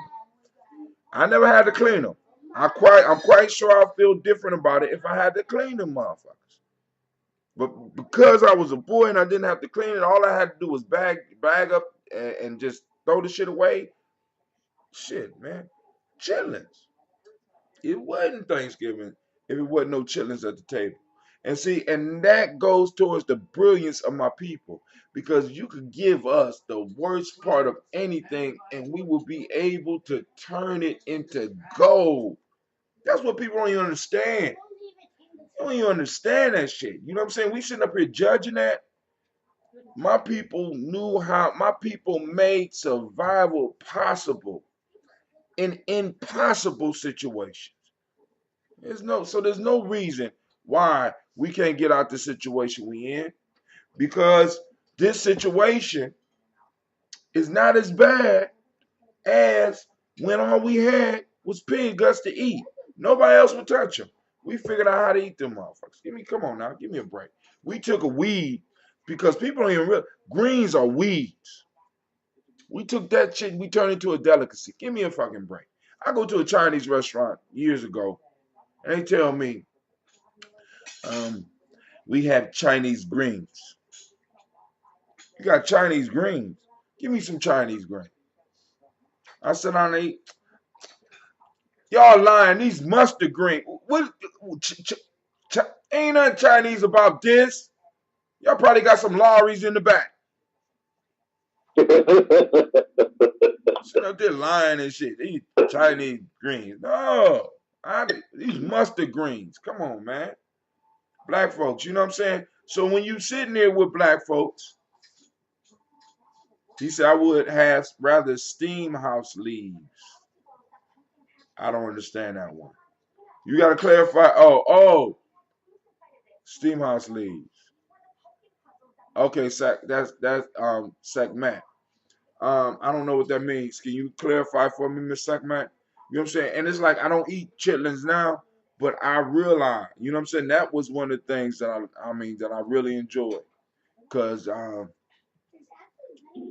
the whole teamwork process, the whole family, because I remember I'm old enough to remember real family dinners where the elders would get together and actually prepare the meal it's like it would start the day before.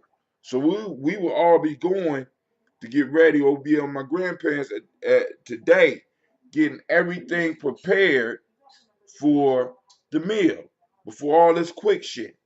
Because all this quick stuff right now is kind of cutting into like the whole family time. So now we could do Thanksgiving on a given Ujima, and I don't have to struggle with the turkey, or there might not be a problem with the turkey.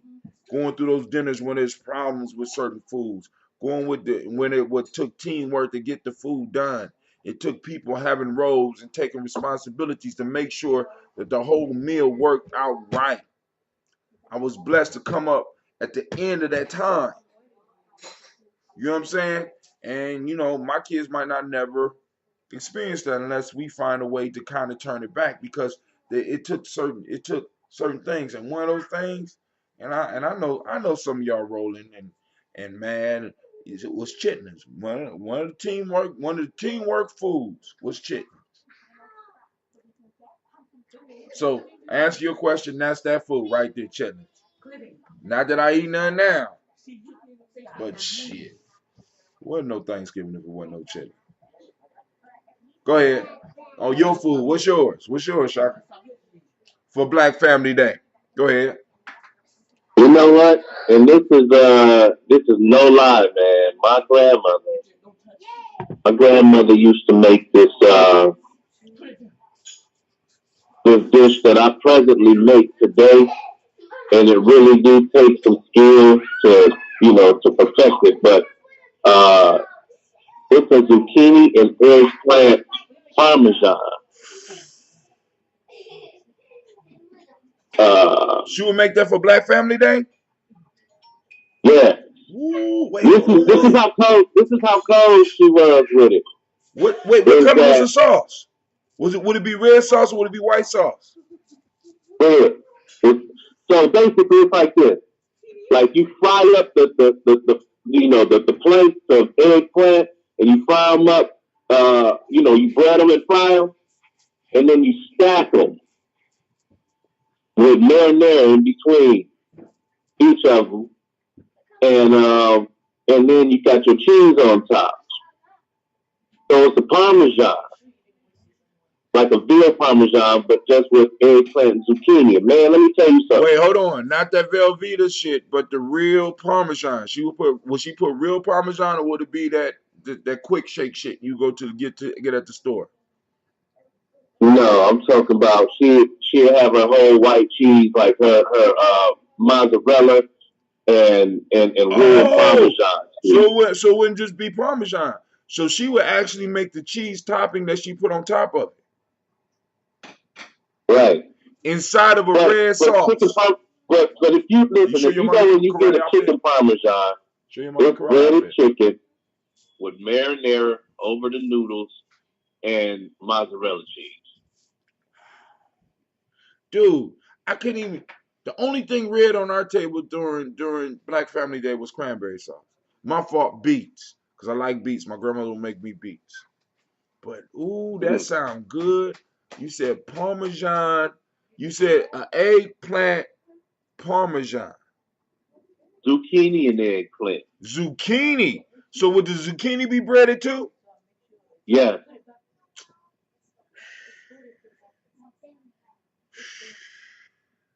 Let me tell you something, Hatem. You take your time with it, you do it right, that breading and the marinara sauce, it starts tasting meaty as a mug. Dude, you ain't even got to tell me. I'm sitting up here imagining that. Yeah. Man. And that was like a once a year thing for y'all. Let me tell you something. This is how cold she was. She would make she would make three on Easter. And she would put two of them in a deep freezer.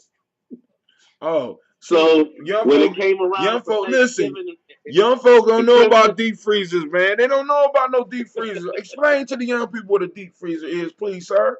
You know what I'm saying? You speaking hey foreign man, language. We got people that was 8 years old and 85. Shouts out that Mac. You know what I'm saying? 8 years. Tell them what a deep freezer is. Well, she down south, so I'm quite sure she know. Tell some of these young people what a deep freezer is, sir. oh man, come on now. They gotta know what a deep Oh freezer no, is. dog, no! You go out. Man, Listen, our listen, in a people, deep freezer, our elders needed deep freezers because they couldn't go get shit like we could go get it. You understand what I'm right, saying? So, like for right. example, my grandmother in the deep freezer, my grandmother had cheese, government cheese in one of the deep freezers. So we had government cheese up until probably 87, 88. Cause I'm quite sure that Gas stopped giving the shit out in the late 70s, early 80s. We had the cheese, and I be trying to describe the cheese to Cleveland. And you know what? That might have been what made that eggplant taste so good because I'm quite sure if your grandmother probably used some of that government cheese on that shit, didn't she? No, What? no. Let me tell you something. That's blasphemy, dog. I No, can't no. even talk to you. I That can't. was straight for the mac and cheese. That was straight for the mac and cheese. Oh. I remember that. Ooh. Oh. Yeah, See, yeah. some of these I young remember people, that. some of these people, That was now. But I'm they gonna don't tell even you know this. about government cheese, dog. But go ahead. I'm gonna tell you this. My grandmother, that was her job when she was younger. Was I guess she was a maid. Like she cooked for the white folk and whatnot. And like there was nothing that she ever made that was just like, man. Everything that she made was full of love. And that's the one piece about, like, I don't know if you ever seen like Water for Chocolate, but it has a lot to do with that whole transference of energy of those Wait, who. So people would wait, come from other wait, states. wait, Shaka. Wait, To, wait, wait. Hold on. Uh, hold on. Cause going back, um, Char awoke at this brother Kwame. Char awoke at 4 a.m. and was preparing food up until 9 a.m. Where then did who did the dishes?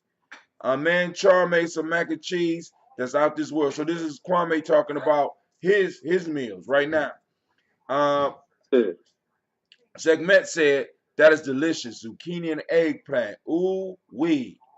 Navita said, yo. Calvin, brother Kwame say we still got a deep freezer, but check this one at one.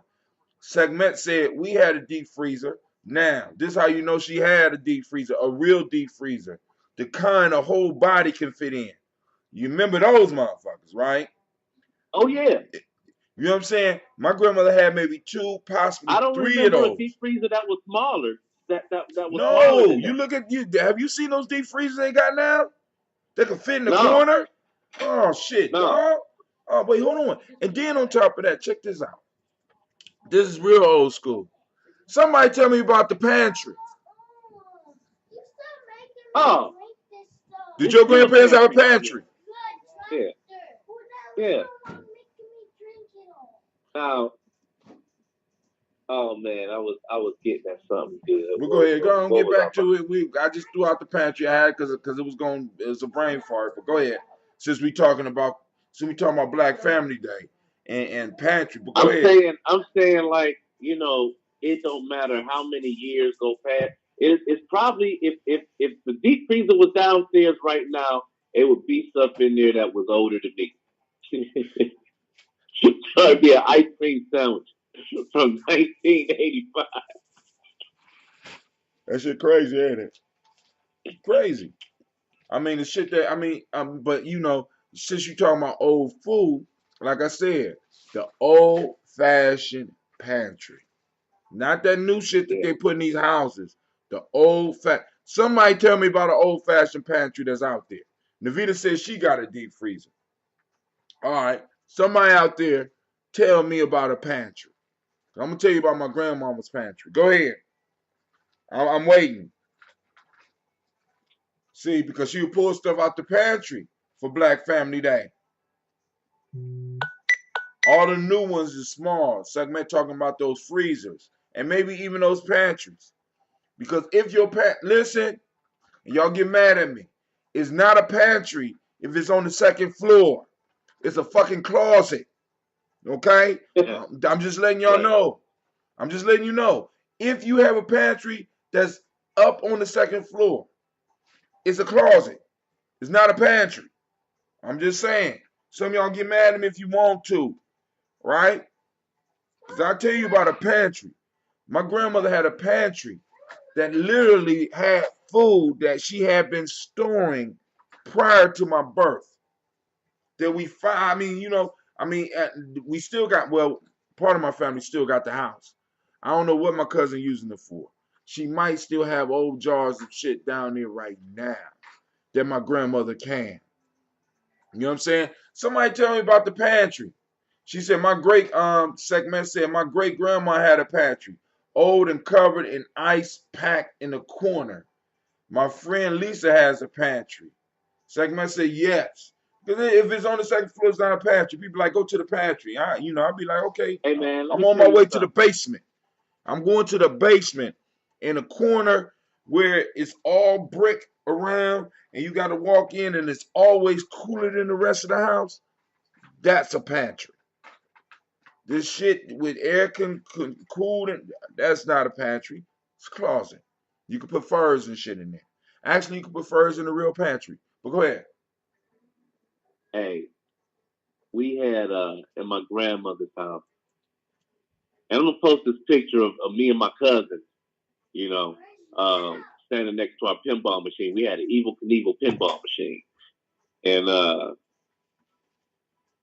in the backyard, he had a pear tree.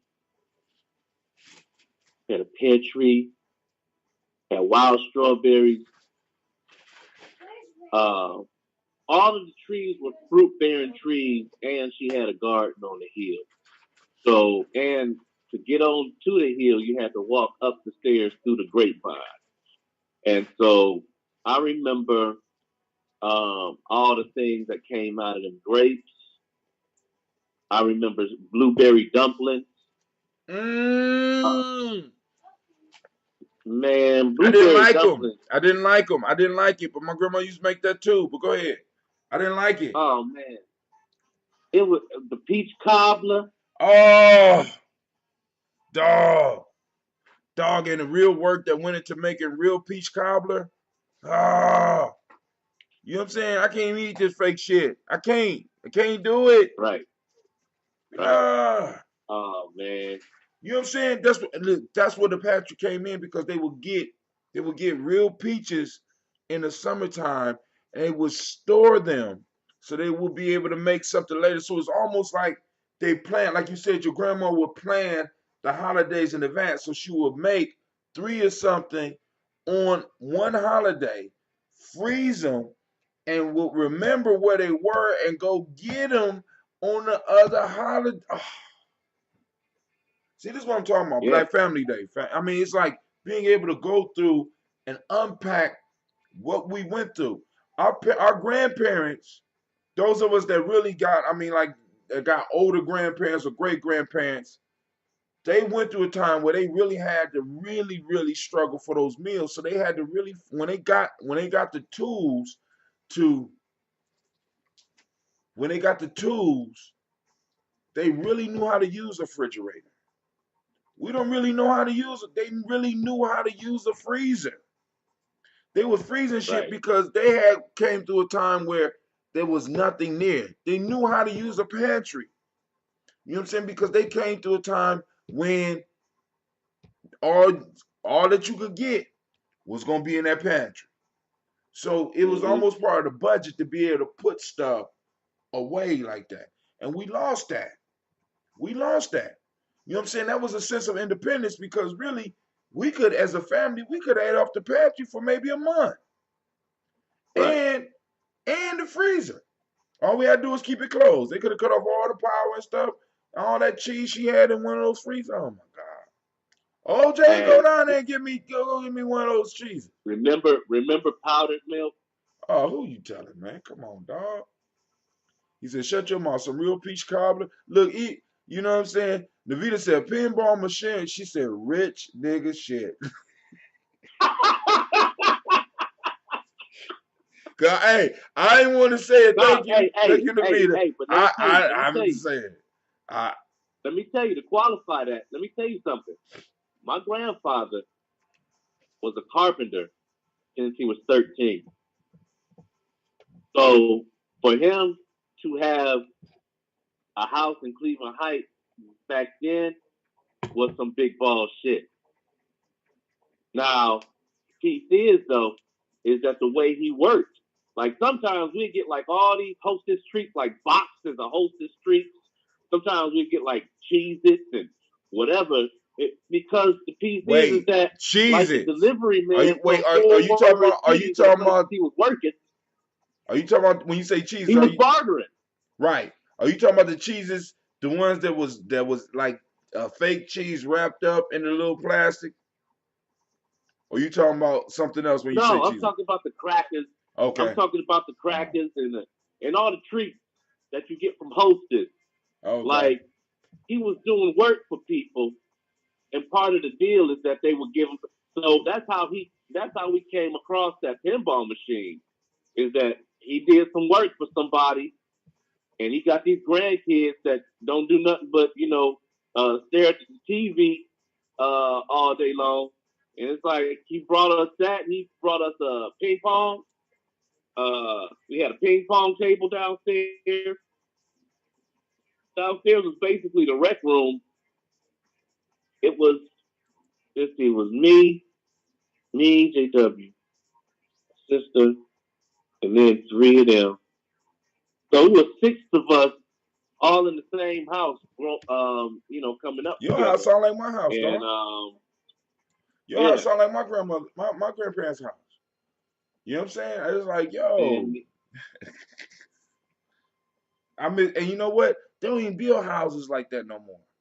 Where you can actually have right, six people in a goddamn house, and somehow everybody got a bed, a space, and a bed. I remember right, my grandmother's house had two bedrooms in the attic, Well, it's still there. 2 bedrooms in the attic, a big closet split between those 2 bedrooms.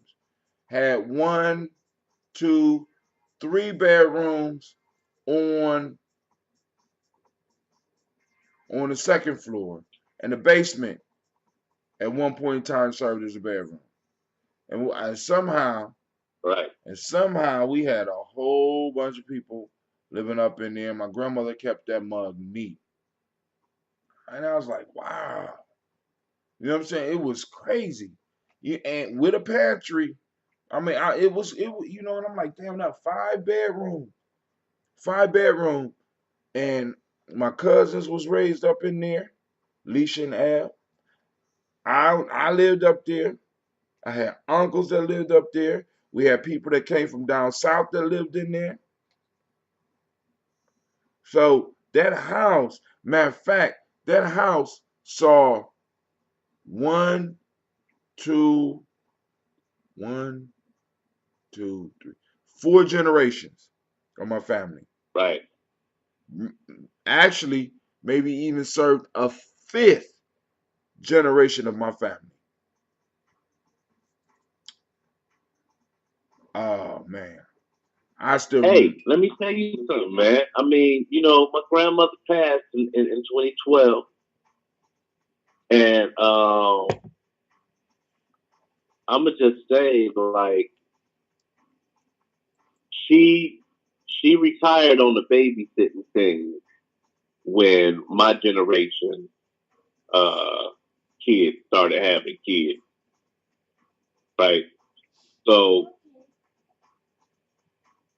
I'm thinking, like, you look at it, she raised her own kids, my dad, and then raised me and my cousins.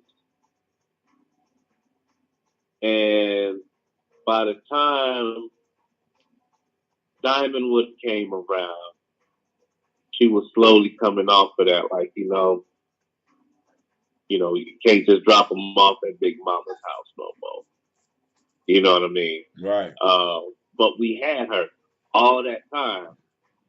All that time, she did she did what she came here to do. She made it You know what happen. I mean? They make it happen. Yes. That's the generation of making it happen.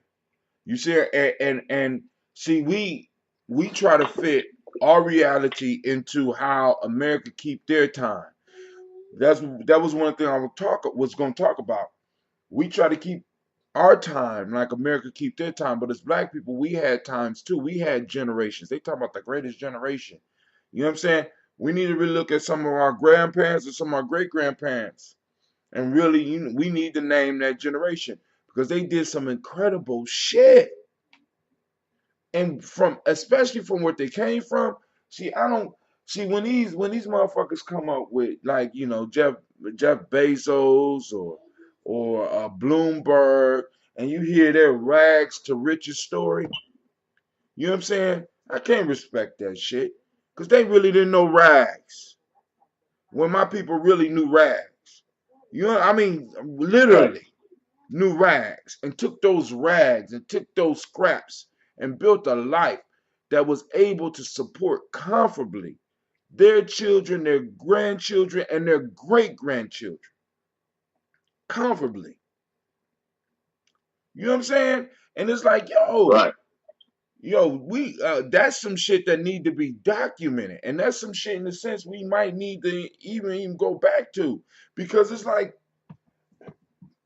man, listen, because all the stories me and my sister could tell, and all the stories that me and my cousin, you know what I'm saying, it all centered around a house, a territory that was ours, or at least that we was able to kind of inherit, and even up to this point, one of my cousins has inherited that shit, a house that we all experienced. You know what I'm saying? On Black Family Day, people call it Thanksgiving and stuff like that. But I mean, a house. And if we want to build a tribe, we got to get, in a sense, like you said, that territory. Um, Brother Kwame said there were 7 of us in our Illinois house, and we all seemed to fit in it. It was torn down, and we went back to see the spot upon which it sat, And the man, I don't know nor understand how we all fit in that small spot in a house. You know what I'm saying? I mean, it's like shit. You, me and Ebony. I shared a room with Ebony, which is my younger cousin. I shared a room with Ebony and don't even remember being bothered by the shit for years. You know what I'm saying? And I'm like, I, I don't remember.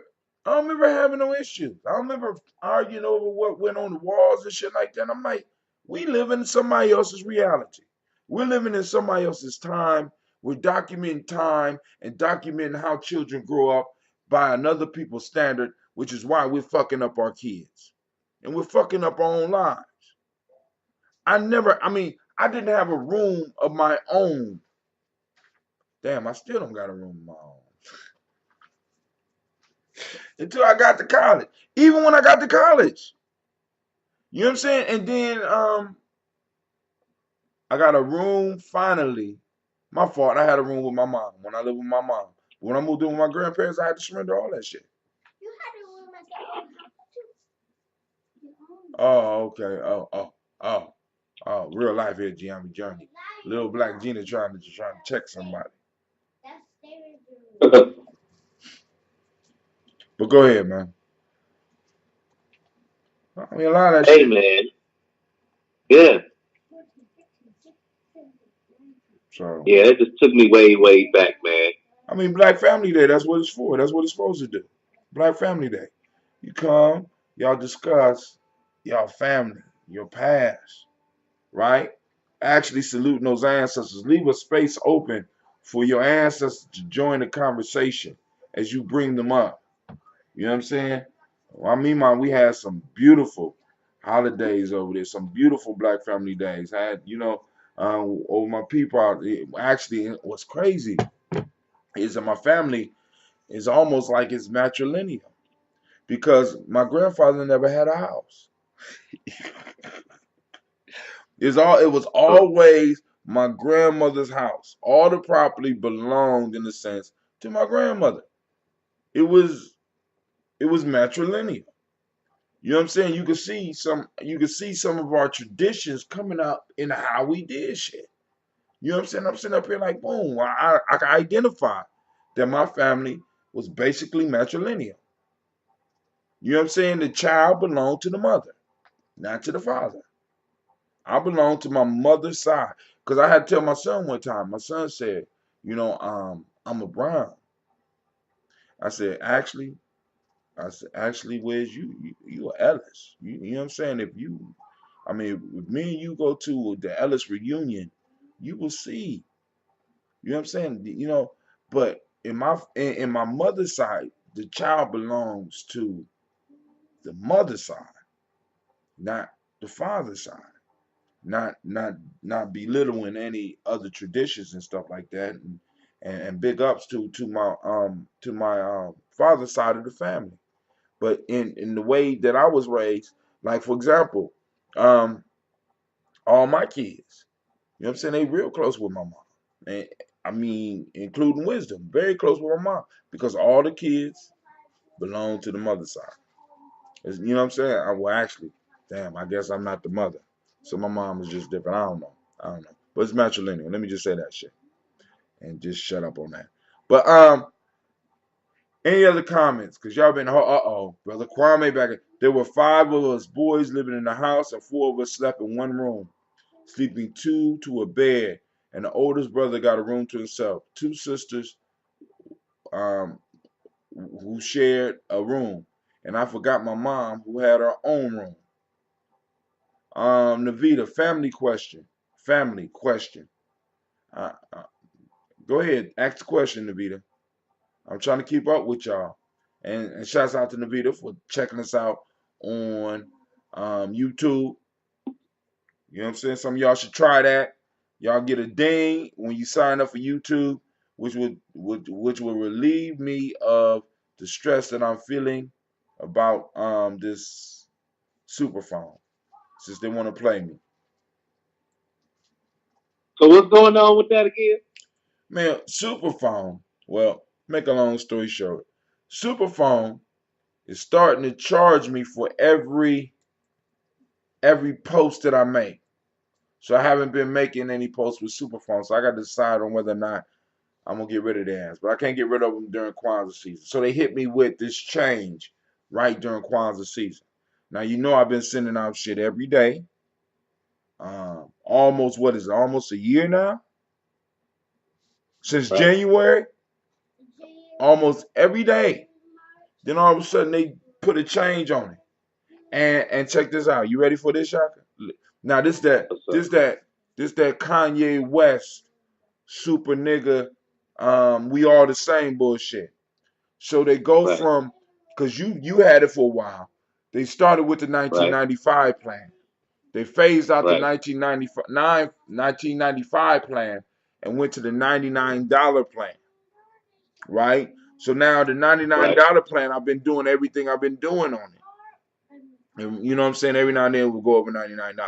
But anyway, but then, so now, here we go. That Kanye West, we all the same. You know what I'm saying? Slavery was a choice, mind state here, because Ryan Leslie is very much like that nigga Kanye West. He go from a $99 plan. You know what the next level plan is, Shaka? You ready for this? You Go ready? ahead. It jumped from $99 to $4.99. Stop playing. Wait. No, I'm not playing. What do you? I'm not playing. You know what I'm saying? This is the shit we dealing with. You know what I'm saying? These motherfuckers who make a little bit of money is dealing with the rest of the world like everybody making money. They're not looking at the statistics. They're not seeing that the fact that the black family is, the median income of the black family is 17. You know what I'm saying? The median wealth is $1,700, not income. Don't get me wrong, Okay. but Okay. So now we get there, but let's revisit the whole shenanigans because that's the Kansas City. That's the Kansas City shuffle. It's oh, like you know, he got a name for it. Go ahead. yeah.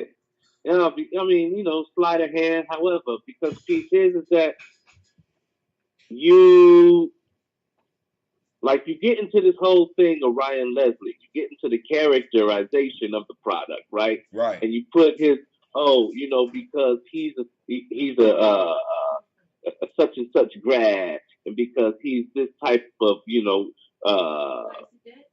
engineer, whatever. Beyond him making his Hey, music money, y'all it's need to like go that's for them how I was clothes if y'all introduced gonna to ride him. with your So it's like, grandma. So I go and I You not listen, going? and Yeah, he's get like, ready. She yo, said you're gonna help her cook. I want to have that personability, and the personability is what drove the whole idea to me. And the piece is though, is that if you remember, he said that you know eventually everyone who has superphone will get a call from me,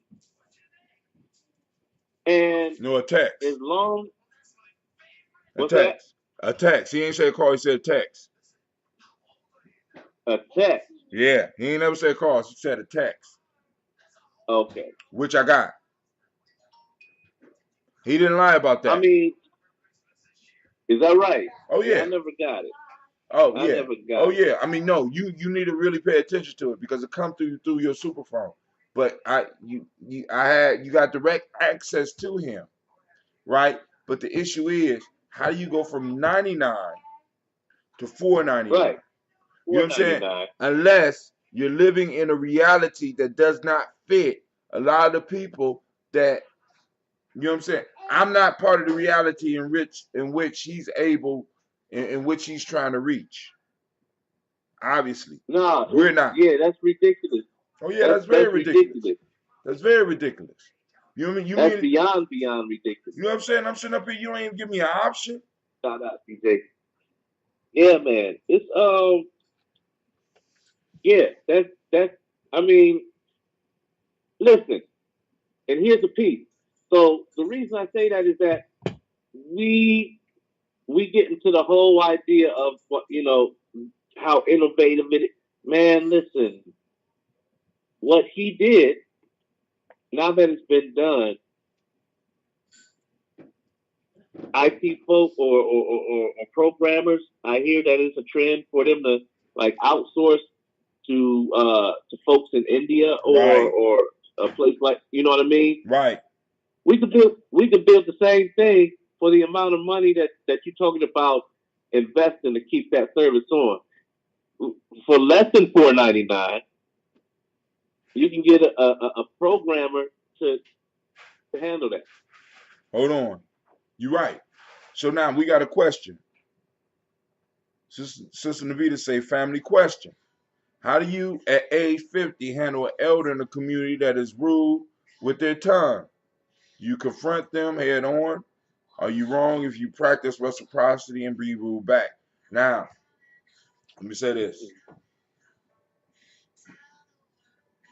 You're going to have elders that are rude, but any individual, young or old, if they are rude, they have to be able to deal with the consequences of their actions. You understand what I'm saying? So it's like you could be respectful and check somebody. You know what I'm saying? Or unless it's absolutely necessary, you don't have to fuck with them. I'm just saying, right, family? Because this the piece. One of the beautiful things about the way we tribe building, you get to pick your tribe, right? Motherfucker rub you wrong, there's ways to eliminate that motherfucker to at least teach them a lesson, or you could go and check them directly. You ain't gonna talk to me like that. See, and then on top of that, sometimes we need to ask for credentials. What makes you an elder? You know what I'm saying? Nigga, let me see your pedigree. Please. You know what I'm saying? What make you an elder? Because sometimes we got individuals sliding into our circles claiming some shit that they're not. You are older. You know what I'm saying? Especially if you know what I'm saying? And I'm not trying to get in your shit. You don't got nothing. See, because you could be rude with me if you got something I want. If you got something that I need. You know what I'm saying? Like, for example, in education, sometime in order to get the knowledge, you have to really humble yourself and empty yourself out so that you could go and learn the lesson that you need to learn. But if you ain't got shit to give me, you ain't got shit mentally, physically, spiritually to give me, and you just rude because you have this piece, get the fuck up out my face. And really, Right. I mean, that's how you handle that, right? Listen, and then on top of that, at 50, you are at a stage where you're moving into eldership. You know what I'm saying? So, I mean, you don't have to take that bullshit. Check. You could check them, or you could go and eliminate them totally from your circle. I ain't got to hold on, time out. You ain't got. I'm see because check this out. This is why in Gye-Nyame we say we make our own elders, or we accept our own elders, because you got so many people that are just squeezing in on what some of our elders in the past have done. They have not put in the work, so and they have nothing to give you. If listen, sometime to get into an elder's good graces, you have to be initiated. But if they don't have nothing to offer you, a value, you ain't gotta take their shit. Go on. Go and Right. talk to them. You know what I'm saying? And this is why sometimes I might disappear for years and shit. No, that bullshit. You can't do. I mean, you know what I'm saying? See, because I had the pleasure of being blessed with elders that would be like, look, I got something for you. And they will prove and show and prove. I got elders that would fly me across the country, fly me around the world, that would set up situations for me where I would be able to do incredible things and prove and show and prove and represent. Then I come back and I'm dealing with elders that can't do shit for themselves. So, now you want to prove yourself by being rude to me. Let me see your credentials. What have you done for anybody? Where are your Right. kids? You understand what I'm saying? I mean, like, yo, I mean, because I really, I mean, sometimes, like I said, for me, sometimes the conflict is not worth it. Because, like I said, a warrior is one who is experienced or involved in conflict. And because I have spent my life in conflicts, I know I believe I know when conflicts are worth getting in and when they're not worth it. because I don't believe in Pyrrhic victories. Why I slay everything and slay everybody on my team and win a victory, but then the next time a battle come, I ain't got nothing left. So sometimes some Right. battles is just not worth going through. So you can just remove yourself from that individual. You can stay in a group and not talk to somebody. I don't feel you. You know what I'm saying? Everybody Right. should have a certain decorum. Everybody should have a certain respect for everybody in the circle. And if they got something that you need and you being initiated into their trust and you being initiated into their life, well, however, you're clear on that and you're gonna work towards it. But if they ain't got shit to offer you or offer anybody else, you ain't no goddamn elder. Right. Yeah. Yeah. You know, and like I No, said, go ahead, bro. uh, You know I don't run my mouth.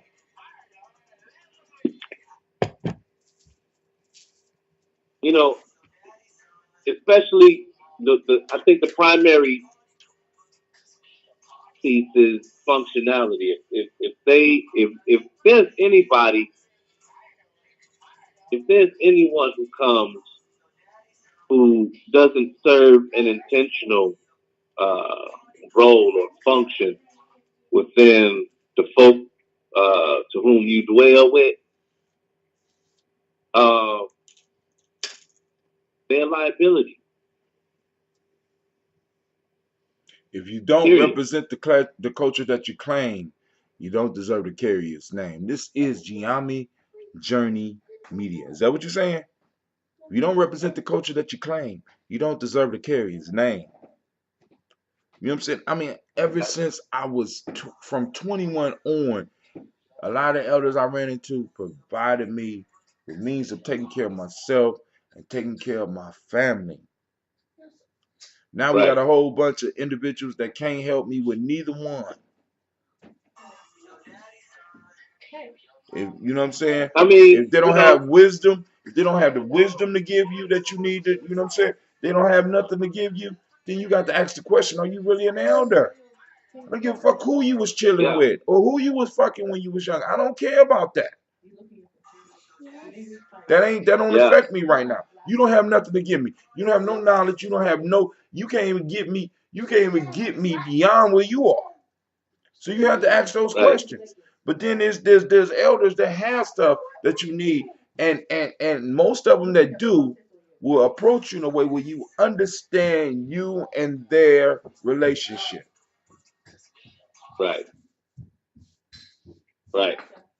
And you know what's so interesting, man, is that like back in the day when I was in high school and during the years that I was actually in foster care and was really just trying to find my, I felt like, trying to find my an established plan or fam or whatever.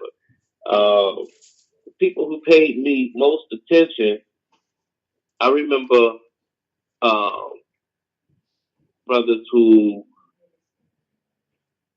saw that I was going through some different stuff and would pull me aside and would chop it with me on the level that on the conversations that we into today.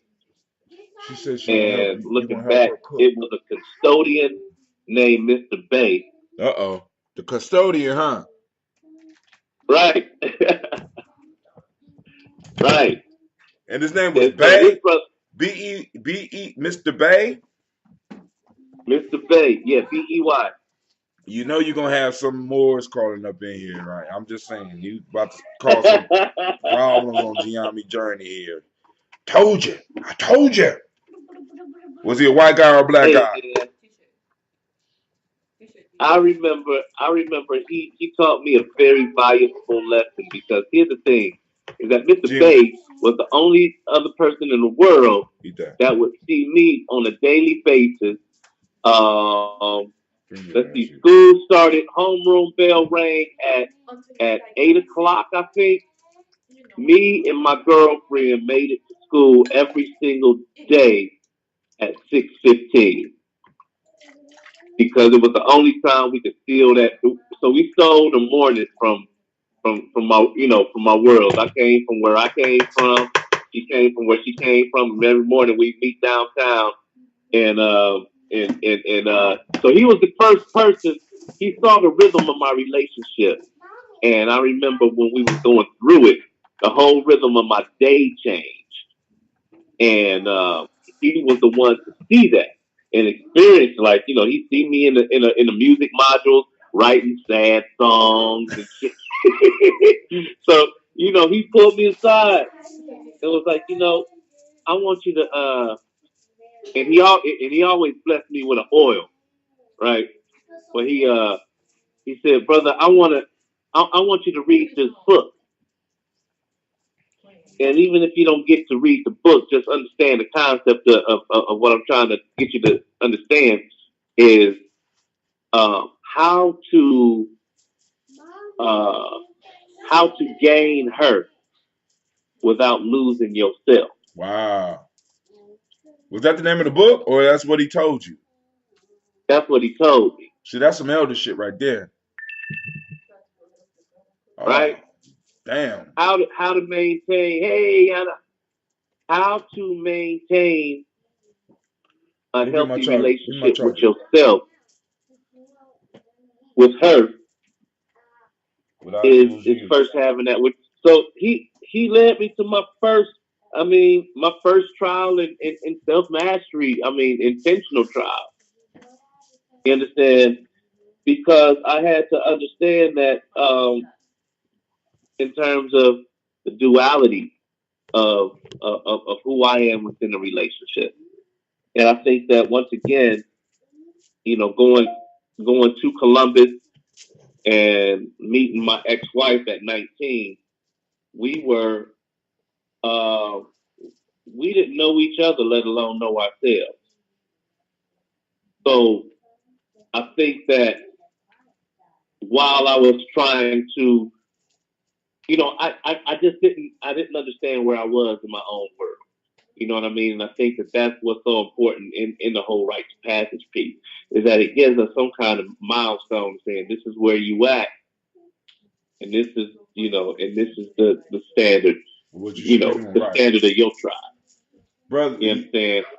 Yusef the instance man from Akron is saying, he said, need a manual on qualification for elders. And I would push back on it and say, we don't need a manual. What we need is more elders. Listen, you know an elder Yeah. by what they do. Like he talking about an elder that dropped wisdom on him, right? You know, a elder at the stage of eldership, we should Right. be giving back. You know an elder, they're giving back. Like, you know what I'm saying? Like Right. you be falling short on a community project and the elder pop up and be like, yo, here's $200. Yeah, hold on, where you get this $200? Yeah. Ask me no question, you little young punk. You want the money or not? You know what I'm saying? Right. I went over Nomos Right. one time. I was so mad at my dad one time. And Uh, I was mad as hell at my dad. This even before Cleve was born. No, Cleve was born, but Cleve was in Ghana. So I was mad at my dad. And I went to go, and somehow I ended up over Nomos because he would have boxes because he would do the food boxes that and this was part of the income piece. So I would go over there, I would sit down with him, and Nomo would be like, "What's wrong with you?" I said, "Man, my pop's getting on my goddamn nerve. I'm about to, I was mad. I'm about to bust this motherfucker up over the head. He came into my house and he tripping and shit." He said, "What you and your dad arguing over? You better not touch your dad." So hold on. I said, hold on, wait. He said, listen, what is you need some money? And I just paid him. He like, look, you need some money? I mean, is this about money? I said, no, it's not about money. He said, you don't need no money? Cause he pulled out the money he had. Said, you need some money. Cause you don't need to be having beef with your dad. I'm like, no, okay, I hear you. I don't need your money. He said, all right, cool. He said, what y'all beefing over? And I start talking about. He said, "So y'all beefing over a goddamn TV or some shit like that?" Okay, then unplug that TV, take that TV. I said, "I don't need your TV." He said, "You and your dad beefing over a goddamn TV." Essentially what y'all beefing over is a TV. You better not touch your dad. You better not have no beef with your dad. You better not disrespect your dad. I don't give a fuck how you feel about him or where he was in your life, right? And that's what he gave me. Right there. Elder, boom. All right, boom, elder. He had already invested in me. So we don't need a manual. You know your elders because your elders invest in you. Gaylord invested in me. Dr. Kelsey invested in me. Elder Shedrick invested in me. I got all these elders. I got Dr. Kelsey invested in me. You know what I'm saying? No more exim. You know elders in your life because they invested in you. So when all these new ones pop up, you need to look around and see who they're investing in. If they're not investing in you, they better be investing in somebody in your community. Somebody need to be able to step up and be like, they invested in me. It don't have to always, it ain't always about money. So you don't need a manual for eldership. You need people to be able to step up and say, this person invested in me. You know what I'm saying? It ain't that hard. If they're not investing, and then and I'm gonna even throw another caveat. They're investing not only in you, but they're investing in their own children, but they're investing in people outside of their bloodline. They're investing in the nation. They're investing in the tribe. You want eldership. That's how you determine it. And it don't take no manual. It don't take no rules because motherfuckers can manipulate that shit. What you need to see is how this motherfuckers invested in us. How they making us better? How they making this individual better? You can even look at the individuals around them. How they making them better so that they can serve the tribe. So we don't need no manual. We just need to look and be honest with ourselves about what's going on. Are you investing? No, I'm invested in me. See, so for me, he forever be an example of an elder. Galo invested in me. Dr. Dolly invested in me. Dr. Kelsey invested in me. So I tell the story. I got a question. Go ahead. Is a sugar daddy an elder? You make me sick. I guess so, cause I guess so. You know what I'm saying? I guess he invested in you. In several ways. You know what I'm saying? He's breaking it off, and I guess he invested in you. So if that is where you see, but now this is the question: is he invested in your tribe? Is the way he invested in you making you a better person to be able to serve your people? If the answer is yes, then by all means, I guess a sugar daddy could be. I never had a sugar daddy. Me neither. all my daddies was broke. You know what I'm saying? You know what I'm saying? But they had access to resources and to a level of information I didn't have and a level of patience that I didn't have. Even though a lot of them probably shot a couple of motherfuckers when they was younger. Just being honest. I'm just saying. You know? Right. So we gotta be real because like I said, eldership, you don't need a manual. You just need to look at the individual's investment portfolio. How many young people have they invested in? How many nation builders have they invested in? What in the community have they invested in? And you can identify the elders. Because where a person spends their money is where they worship. An elder worships the people. Very simple. You know what I'm saying? Very simple. They're wise enough to know that it's about investing in people, even if they're in the church, even if they invest in the people, because if they believe in Jesus, they're going to invest in young people to carry that message. If they're going to invest in black consciousness, they're going to invest in the motherfuckers to carry that on because that's what it's about, because they know that they are closer to death than they are to living a long life. So they're going to invest in the young people to carry the message. If they're not doing that, then no, they're not an elder. They're older. You just a motherfucker getting older, wasting time, spending money on yourself, spending time on yourself. Come on, man. I'm just saying. Yeah. So you self the instant man, my brother. We don't need a manual. We just need to check a motherfucker's investment portfolio. Who they Yeah. investing in? And then as nation builders, we gotta ask ourselves, who are we investing in? Right. So that we can move gracefully into the stage of eldership. See, because one of the things that we institute in Gye-Nyame is, like, for example, I'm at 50 now. In order for me to move to the next level of my in the ranking system, which would put me in the eldership. If you look here, all of the beads are black. That's the nation builder phase. When all the beads are green, when you got three of them green and one another color, three greens in a row means eldership. In order for me to get to eldership, I got to prove my investment portfolio. I got to be voted in. You can't just become an elder in Gye-Nyame. I'm setting this up so that I won't have no issues in the future. I could be dead and gone. The motherfucker that will be able to claim an eldership in Gye-Nyame will have been voted in by the group. Period. So you can't just be of age. You have to be able to influence enough people where in a private ballot they'll be able to say like, yeah, he deserved to be an elder. This motherfucker's been grinding a long time. So my eldership is not dependent on my age. My eldership is dependent on the people around me to be like, boom, this is what we're gonna give you. We think that you deserve that.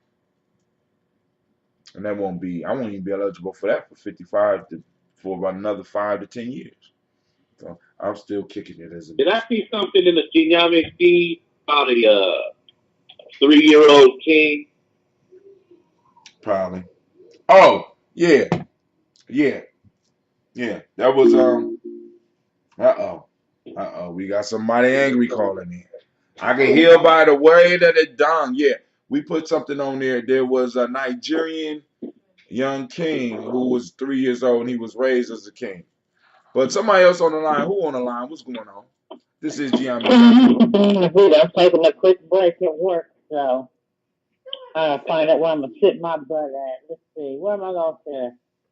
Anyway, on the elder piece that you guys are talking about, um, my question, what I said before, was about even if they call, okay, will they? I don't know if they put in work in the community, but they say they have, and other people seem to believe they had because they keep the company of other Right, quote unquote elders in the community. right. Okay, but I see this elder on a regular basis, and not only, and at first I'm like, is it just, well, no, I wasn't. It's not just a me thing. They're known for it. They're known for it. And it's getting to the point, I'm the type of person, I might not say nothing at first, and I'll start saying maybe little stuff. And then if you keep going, I'm like, you know what? You really need to shut the fuck up.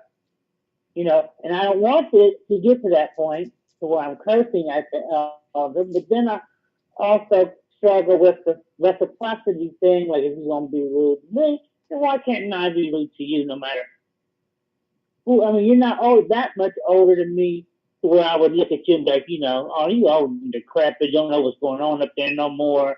I'm just going to let that go because that's not the case. I could do very well, in my opinion, and others non-elders that talked to about it are having the same issue. So that's why I'm like, well, what do you do about Now, Navita, I'm gonna Uh, say this. I'm gonna go first, Shaka, because you're gonna take long, and I'm gonna have to interpret your shit. Let me say this. You have to, that? Okay. once again, what is the investment portfolio? If they are elder, the question is, the question is, who have they mentored?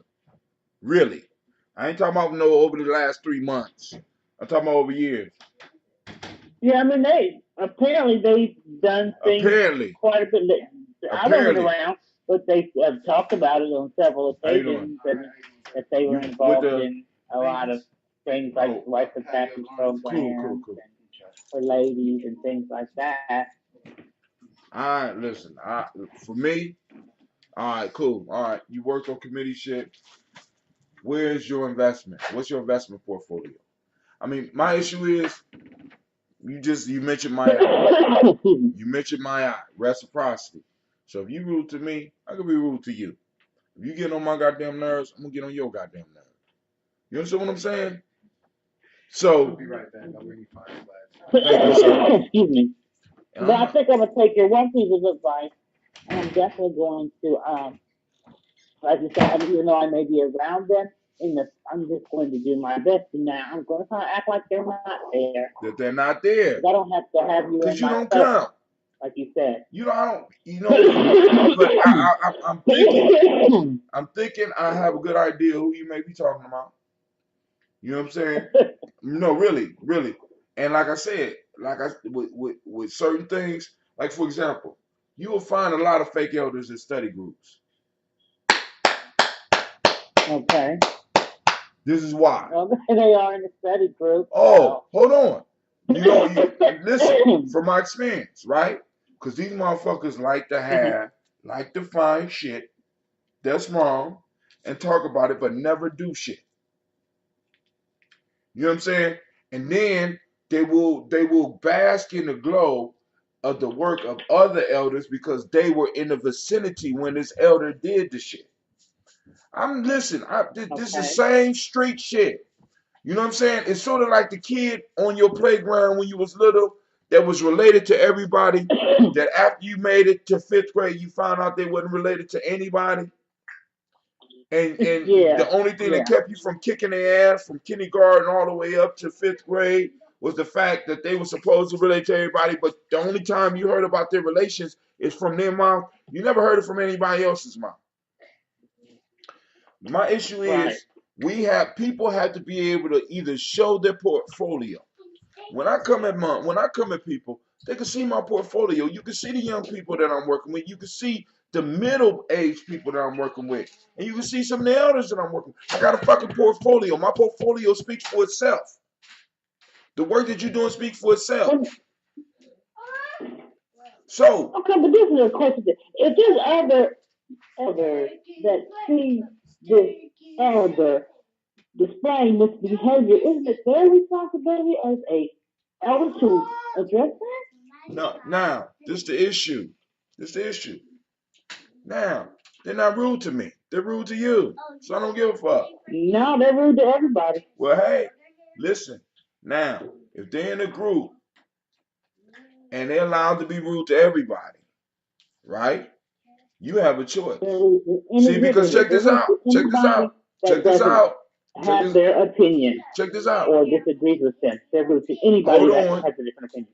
I came to a study group and you asked me why I never been back. Well, actually, you never asked me. You asked me if I'm gonna stop through. I stop through and I get some oil. I stop through and I say peace to y'all and I keep it moving. Because once some shit was done in a meeting when I was there and I saw what was going on, I wasn't gonna have any parts of it. Because I'm not gonna be held hostage. I'm not gonna allow people to just deal with me in certain ways. I'm very nice. I'm very forgiving. But I also know when there's people that's gonna stop me from progress that I know that I need to make. I'm not on that shit. Whether you could Right. and everybody could call you an elder. But if you don't have your crew, where is your crew? An elder is like a don. You know what I'm saying? If we want to get on some gangster shit, an elder is like a don. Where is your crew? Did all of them die in service to the nation, to the tribe? If you by yourself, you know what I'm saying? How is that eldership? Listen, let me tell you about one. Nomo would decide he gonna do a motherfucking food co-op. And people, he would call and make you come and help him. If he didn't have it, I need help. Mm-hmm. Right. Yes, sir. You know what? I'm gonna have to go. This is my son. Sorry. All right, you I'll handle your listen here in a business. And I didn't have a few. sugar Don't mama. worry. Don't worry. I'll go ahead and fill in. Go ahead, fill in. Go on, answer the question, Shaka. Okay, so the question that I have for the people in the in the air right now, is this. If you knew somebody back in the day and you knew the rhythm or the character, right? Mm-hmm. And they're reintroduced to you later on in by a different name that denotes eldership. But they serve no function to you and the people in your world.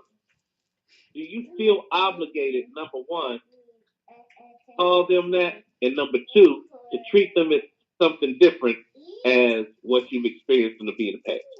Now, I I would say that you have an obligation as the benefit to give them the benefit of the doubt, because maybe there has been an actual transformation.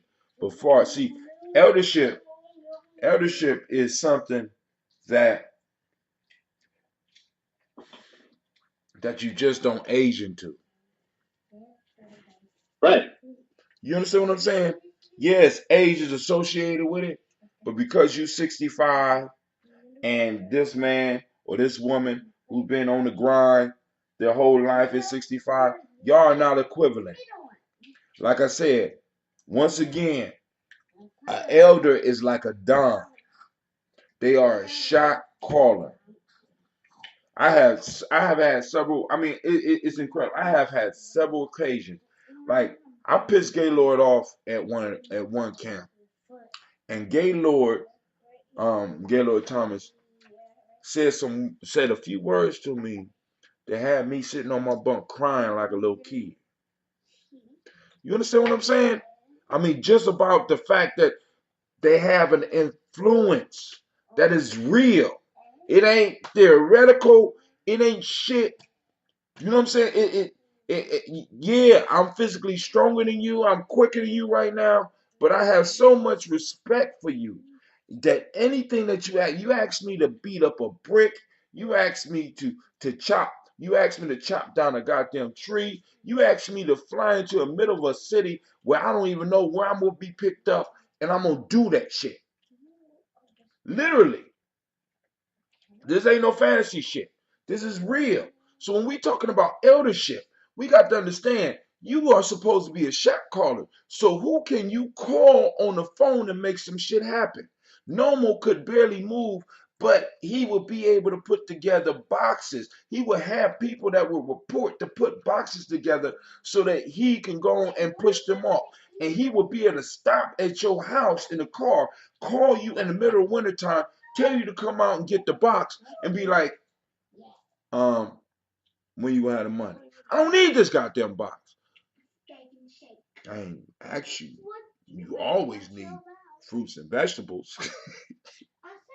I ain't ask you how you feel. I asked you when you gonna have my money for the box. Yes, sir. I'll get it to you tomorrow. I'll drop it off at your crib tomorrow. What's complicated about that? Elders are shot callers because you have lived long enough, you have built with people long enough where they trust your judgment, where they trust what you do, so that when you make that call, you have people to do it, whether it's in some people right or wrong. If you're not a shot caller, then you have to question your elder ability. Are you really an elder? Or are you just an older? Are you just somebody that aged out? That was so easy. I'm saying, come on now. I'm just saying, so if that person is that it has changed their name, Shaka, and they present you know them as Black Diamond on the pole. All of a sudden she did 65. And you ain't see her for 15 years, and all of a sudden you go up into one of these groups, and she's elder Nzinga and shit. You look at her and be like, right. You got to give her the benefit of the doubt and see what shots she calling. You calling shots? I am so sorry. I should have tipped you more when you was on the phone.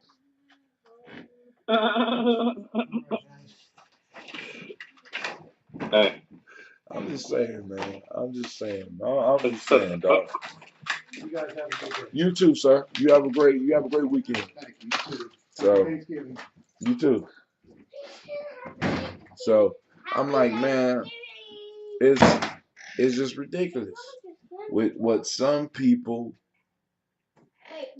the disguises that people wear. And we got to stop laying, we got to stop giving people the ability to just put on the disguise of who we are and then be like, yo, I'm 59. I suddenly came into no, no, that's not allowed. Right. You initiate, goddamn it. You are at the initiate level. You are old initiate. That's what you are.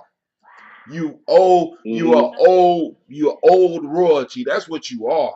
See, this is why, like I said in Gye-Nyame, in order to get to those levels, you gotta be voted in. You gotta be voted in. We gotta check your portfolio.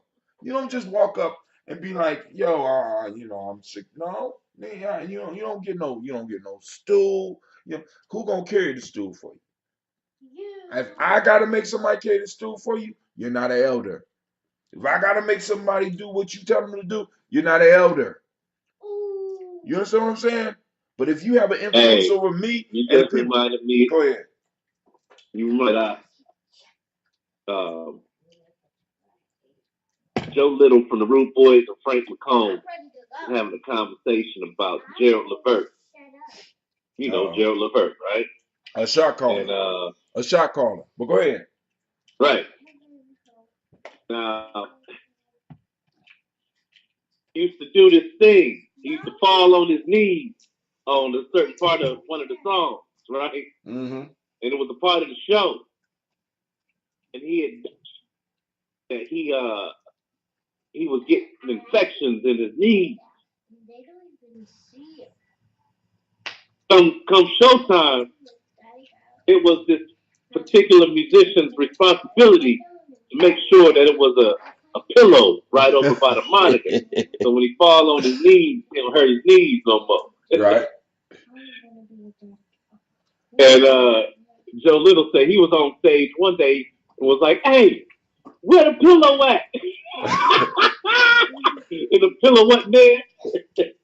And Gerald Levert turned to the audience. He said, after he did the song and whatnot, was like, "Hey, I want y'all to give it up to the guitarist." Everybody clapped for the guitarist. He's like, "Because this is the last time you go see him on stage with me." You understand? Because he forgot the pillow. Right. You know what I'm saying? Shot caller, right? You're a shot caller. That's what an elder does. An elder is somebody that could be like Galo used to call them OG calls. We could be in a heated discussion. You know what I'm saying? And G-Lo would be like, "Yo, OG call. All right, everybody shut the fuck up. It's done. It's done. There's no more discussion. OG, boom. Dr. Dollar, OG call, boom. Hey, it is what it is. You know what I'm saying? It's because boom, it carries weight. It carries weight. Boom. All right, cool. I don't agree, but hey, we're gonna get this shit done the way that you want it done. You understand what I'm saying? So it's like, yo, if an individual is not a shot caller, you got to ask the question, are they elder? And brother, I do you be like, you talking about these shots? All right, cool. You don't have to be, it don't have to be in a gangster fashion. Can you call somebody to make something happen because you helped them? Can you do that? Can you do that? Because you helped them. Will they go into something because you went into it? Right. Will they follow you into fire and matter of fact, will they lead the way? Because you said this direction we going. Will they step into fire and brimstone for you? Come on, man. Come on. It ain't difficult about determining what's real and what's elder and what's not, man. Come on, man. That's not hard. It's not hard. There's elders in the community right now that we know like that. Oh, all right, we're gonna move in this direction. Oh, boom, I need this. I heard one elder tell me something about young people was disrespecting him, and I felt a certain type of way. I need to come see about this. Hmm. And Elder Kwame said, "Oh man, don't be talking about Elder and Zinga like that." Don't pitch me, little girl. Well, she shouldn't have been stripping. They changed her name to Zinga. Go from Black Diamond to Elder and Zinga. All right, family. Look, I've been on here long enough. I'm about to get up off of here. I gotta use the bathroom, and I need to get ready to take my daughter to go ride the bus with her grandma this morning, and also help her cook. So we're about to get up and get out of here, family. I want to remind you, you are now listening to Gye-Nyame Journey Media, and this is a Heart of a Simple production. This is a holiday massage. Oh, you back? What's up, girl? What's going on? You got something you want to say before I get up out of here? I forgot. I didn't hang up together line. All right. Well, I just got off the phone with my son. You all right? But well, y'all about to head on off of here, Hakeem? Yeah, I've been on here. Hold on, I've been on here exactly 2 hours and 56 minutes. All right. Well, let me tell you this one thing. I could tell you this off the air, but I'm gonna tell you it on it. I got your book. Okay. I thought was $8. I forgot mine was only $8 because it was damaged stuff. Those books are actually 16, so I can't buy everyone one like I had initially planned. But I got you. So I got you back. So whenever we link up, right? I got to. I'm about to do some more T-shirts. We need to get some T-shirts popping off and some other stuff because you're slipping on your pension, player. I mean, I listen. I'm so slipping right now. I got two big gallons. I got a 7-gallon. I got a 2.5 gallon. And I got honey downstairs. I don't even feel like making ambrosia right now. That's where we are. So family, tomorrow we're gonna cover tribal quotes. Not only gonna cover tribal quotes, I'm gonna talk to y'all about how our time is being controlled, and by manipulating time, how our lives are being controlled. This is Brother Hatim. Once again, I strive to blow up your old paradigm. So I will see you tomorrow morning. Peace. I'm out. I got peace. Can't hold it like I used to.